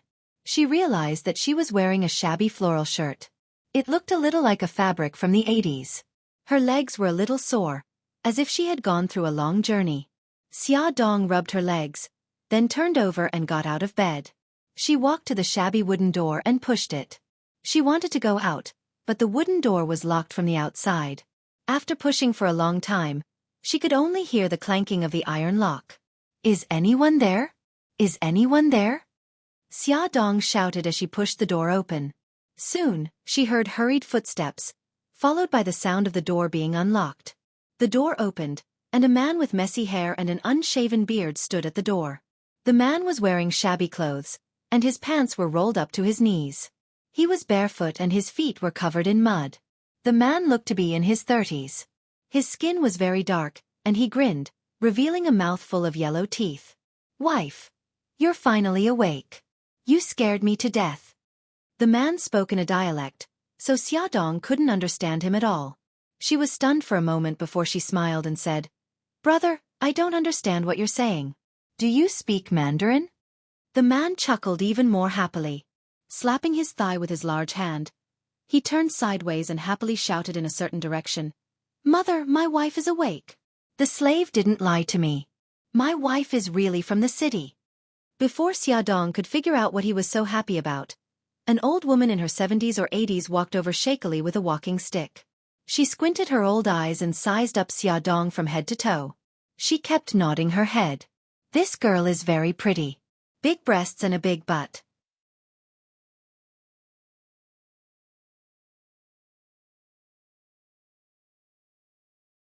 She can give birth to a son." Xiaodong was flustered by the old woman's gaze. She smiled awkwardly and said, "Grandma, do you understand what I'm saying?" The old woman stretched her ears to listen to her. Xiaodong saw that the old woman was listening so seriously, and thought that she understood what she meant. She looked at her expectantly. "Grandma, may I ask where this place is?" The old woman listened for a while before she suddenly laughed out loud. She patted the man standing next to her. "Fugue, this girl is speaking the city dialect. It's so nice." "Yes, mother. This wife is worth it. I didn't sell those 2 big white pigs for nothing." "Isn't that so? Fugue, you and your wife will consummate the marriage tonight. Mother wants to hold a big fat grandson so badly." The old woman smiled as she stared at Xiaodong. She mumbled something that Xiaodong couldn't understand. Xiaodong felt helpless. She could tell that this old woman should be the man's mother. The two of them were speaking the local dialect. Unfortunately, she couldn't understand a word, and the two of them couldn't understand her Mandarin at all. After talking for so long, the two of them couldn't understand each other at all. Xiaodong thought for a while and said, "This big brother and this old granny, oh no, this auntie, I don't know if you saved me, but I'm very grateful to you. When I get home, I'll definitely repay you." She didn't know if they could understand her. After saying this, Xiaodong bowed to the two of them to express her gratitude and was about to leave. But she had just taken a few steps and hadn't even walked out of the room when she was stopped by the man called Fugue. He grabbed her arm and pushed her into the room without any explanation. He slammed the door shut. Xiaodong was dumbfounded. When she came back to her senses, she rushed to the door and banged on it. open the door and let me out." She shouted loudly for more than 10 minutes, but no one paid any attention to her. She finally understood that even if she shouted until her voice was hoarse, they wouldn't let her leave. She didn't know if they were in cahoots with the kidnappers or why they had locked her up here. She only knew that she had to leave this place and go home. She sized up the dilapidated house and thought of a way to escape. The roof was about 3 meters high. Even if she stood on the bed, she wouldn't be able to reach the roof. There were no ropes in the room either. It was almost impossible to escape through the roof. There were no windows in the room. The only exit was that door. She sat by the bed and thought of an escape strategy. She didn't know how long had passed. Suddenly, the sound of the iron lock being unlocked was heard. The door was pushed open slightly and a bowl of noodles was passed through the gap. Then, the door was tightly shut. His stomach began to growl. Xiaodong rubbed her stomach helplessly.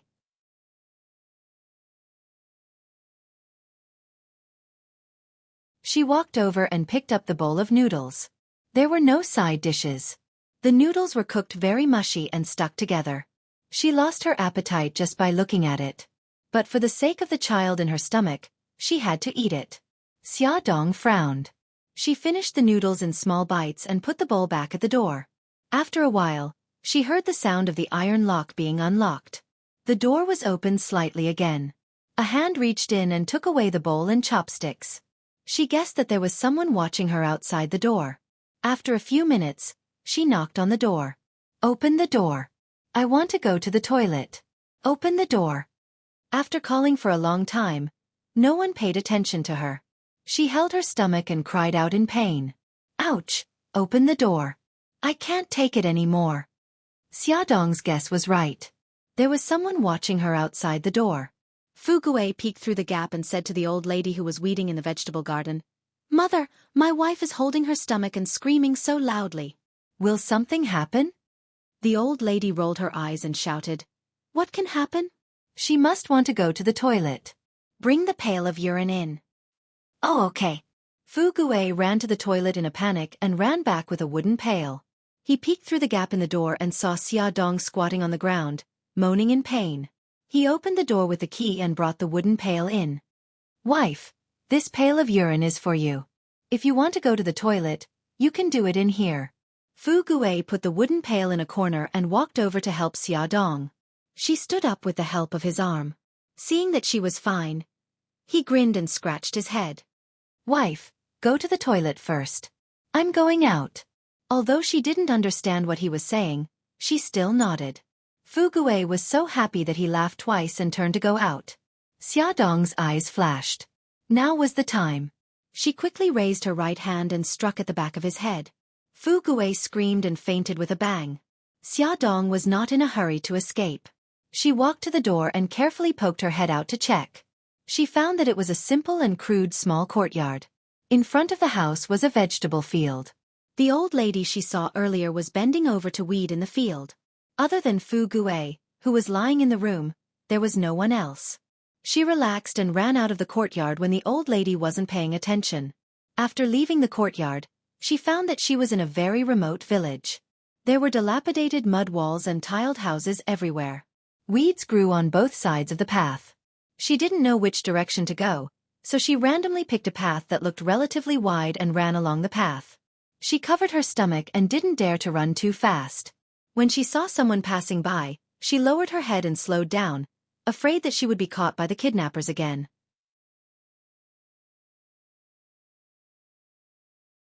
After walking for nearly half an hour, Xiaodong finally saw a bumpy road. At this moment, a hand-guided tractor rumbled over. She ran over and waved with all her might. "Master, stop the car. Please stop." The tractor stopped. The driver was a man in his 30s or 40s. His eyes weren't big and he looked like he was smiling. He seemed to be very easy to talk to. Xiaodong quickly said, "Master, I want to go to the city. Can you tell me how to get there?" "Go to the city?" The man spoke in Mandarin for the first time. Although it was a little clumsy, Xiaodong could understand. She nodded excitedly. Yes. Master, I want to go to the city. How should I get there?" The man's gaze looked her up and down, making her feel very uncomfortable. She couldn't help but frown. The man seemed to feel her uneasiness and displeasure. He smiled. "I happen to want to go to the city too. Why don't I give you a ride?" "Really?" Xiaodong was so excited that her eyes shone. Thank you so much. The man smiled. Get in the car. Okay, thank you, master. Xiaodong climbed into the car. The tractor rumbled on. After walking for nearly 10 minutes, Xiaodong felt that something was wrong. The direction they were heading in was the direction she had escaped in. Although one was a road and the other was a small path, they were heading in the same direction. Xiaodong shouted, "Master, stop the car." The man driving the tractor turned a deaf ear and continued to drive the tractor with a rumbling sound. The uneasiness in Xiaodong's heart grew stronger and stronger. She felt that the man was lying to her. She shouted, "Stop the car. If you don't stop the car, I'll jump down from here." The man finally reacted. He turned around to look at Xiaodong and chuckled. "Miss, the city is still far away. Don't worry." Xiaodong's face turned cold. "I'm not going to the city. Put me down." "How can that be? I promised to send you to the city, so I must send you there. Cut the crap and stop the car." Xiaodong climbed to the side of the tractor and made a gesture of jumping down. "Stop the car, or I'll really jump down." Although the distance was not high and the tractor was not fast, there were a lot of gravel on the road. If she jumped down, she would inevitably sprain and bruise. "Don't be impulsive. Don't be impulsive. I'll stop immediately." When the man saw that she was serious, he rolled his eyes and slowly slowed down.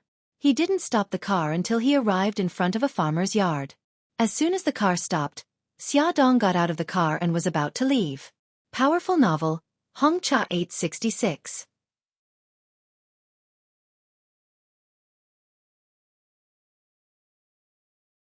Chapter 104.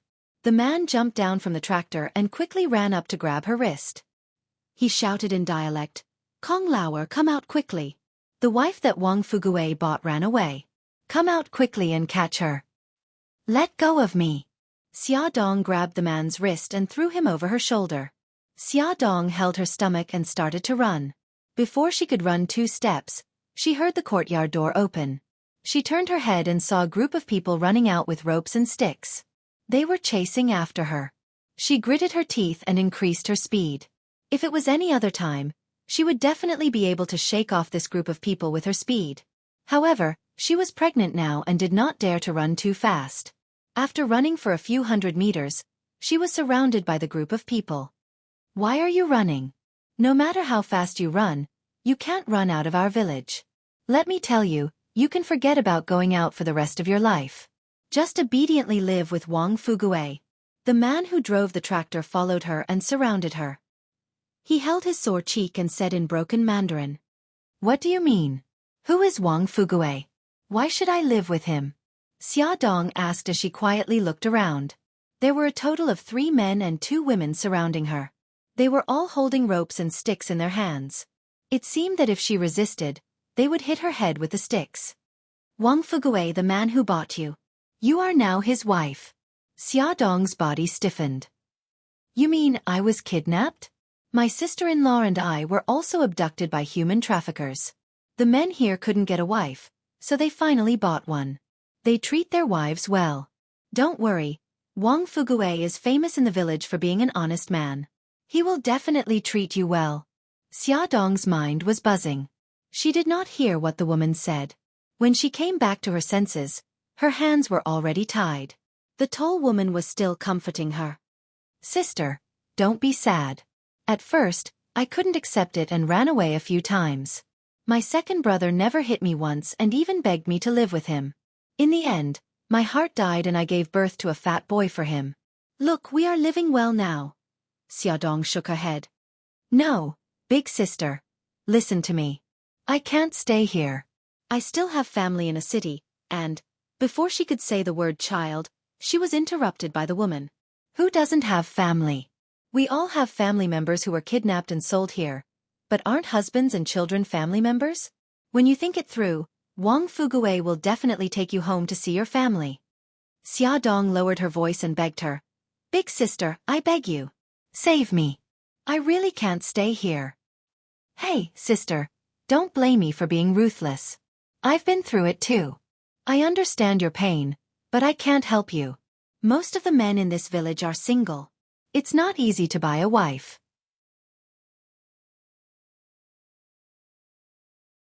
If I really let you go, I'll become the enemy of the entire village. My husband will beat me to death. Xiaodong still wanted to say something, but the woman pushed her directly in front of Kong Lauer. Lauer, and Li Dazhu send this girl to Wang Fugui's house. I won't go. I'm afraid I'll be soft-hearted if she begs me. Li Dazhu was the man who drove the tractor. Xiaodong was pushed forward by two men by her arms. She did not give up and turned back to shout, big sister, I beg you. Help me." The woman turned her back to her and silently returned to her courtyard. Looking at the familiar path under her feet and the familiar simple courtyard in front of her, Xiaodong almost lost all hope. But when she thought of the child in her belly and Xiao Guai and Xiao Bao who were thousands of miles away, she became determined again. She must escape. From the woman's words, she analyzed that the whole village accepted the abduction of women. Without a map and a detailed plan, even if she escaped from Wang Fugui's house, she would not be able to escape the village. Wang Fugui was knocked unconscious by Xiaodong and had not yet woken up. The old lady found that the daughter-in-law she bought was missing. She was so anxious that she jumped. Just as she called a few neighbors to go out and look for her, her daughter-in-law was sent back and thanked her gratefully. It's a blind date in the village. Don't thank me. Granny Fong. Watch her closely in the future. Don't let her run away again. Kong Lauer reminded her and helped Granny Fong lock Xiaodong in the room. Granny Fong thanked them again and brought out the tea she brewed. The three of them sat in the courtyard and chatted. As they chatted, Wang Fugui woke up. He heard that his daughter-in-law had run away and stopped Li Dazhu's tractor. Li Dazhu called the Kong brothers to catch her and thanked them profusely. Li Dazhu smiled despite the pain from the fall. Fugui, that daughter-in-law of yours is quite strong. Be careful and don't get hit by her. Look at my injury. It was caused by her. Kong Lauer sighed. Didn't the slave trader say that there was something wrong with her head? I think she must have fallen ill. The people outside were chatting in a language that Xiaodong did not understand. She sat at the head of the bed and felt that something was wrong with her body. It was as if there were thousands of little insects gnawing on her flesh and bone marrow. It was itchy and painful. Her hands and feet began to tremble, and her whole body trembled. Her eyes were sore, and her nose was itchy and spicy. Tears flowed uncontrollably from her eyes, and mucus flowed from her nose like clear water. There was no tissue in the room, so she could only use her sleeves to wipe her tears and mucus. However, no matter how hard she tried, she could not wipe them clean. Her body was itchy, painful, and numb. She hugged her head and screamed in pain.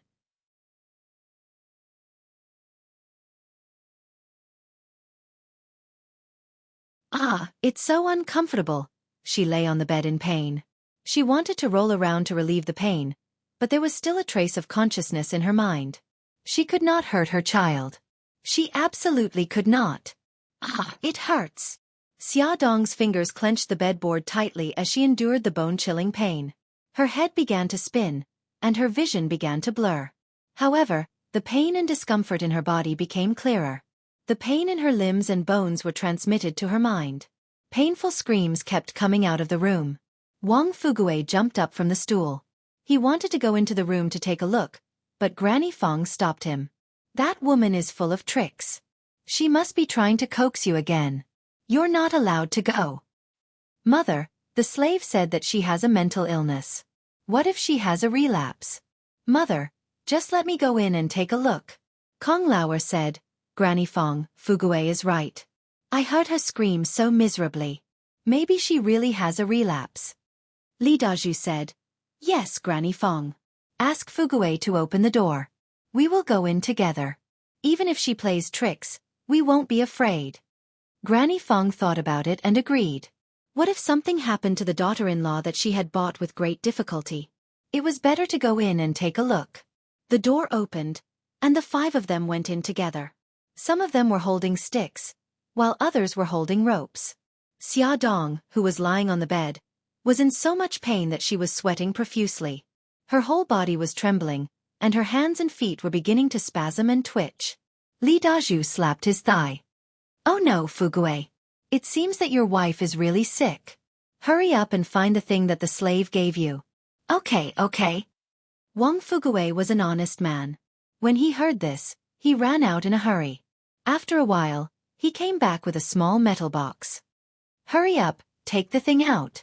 Wang Fuguwei opened the metal box. There were 10 small medicine bottles and 10 disposable syringes inside. He scratched his head anxiously. This thing, I don't know how to do it. Don't panic, I know how to use it. I used to give my mother an injection before. Kong Lauer squatted down and took a disposable syringe. He inserted it into the small medicine bottle and absorbed all the medicine in the bottle into the syringe. Then, he asked someone to lift Xiaodong's sleeve and slowly inject the medicine into her body. Xiaodong's body was so uncomfortable that it was about to explode. In a daze, she heard someone come in. Then, she felt a sharp pain in her arm, and a cold liquid flowed into her body. Xiaodong felt her hearing and vision become blurry. Beautiful flowers bloomed in her mind. In the beautiful wilderness, she ran hand in hand with the children. The scene changed to her and Mika Kito sitting side by side on the beach in Hokkaido. His smile was so gentle and charming that she laughed along with him. She heard the sound of the tide crashing on the beach.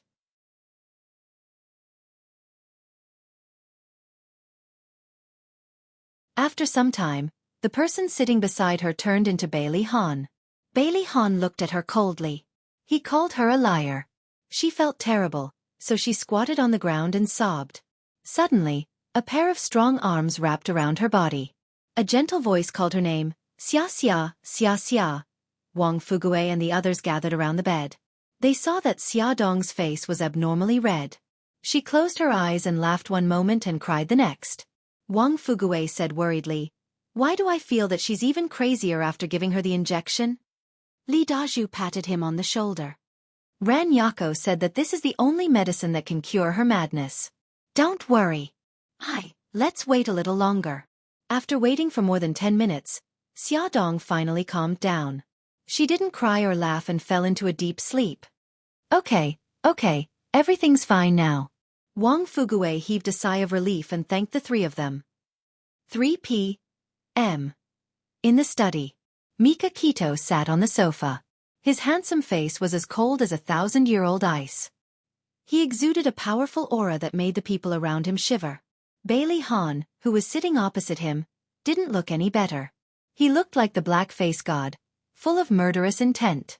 Mika Kito stared at Zhang Dao maliciously. What are you guys doing? It's been 36 hours and you still haven't found Xia Xia's whereabouts.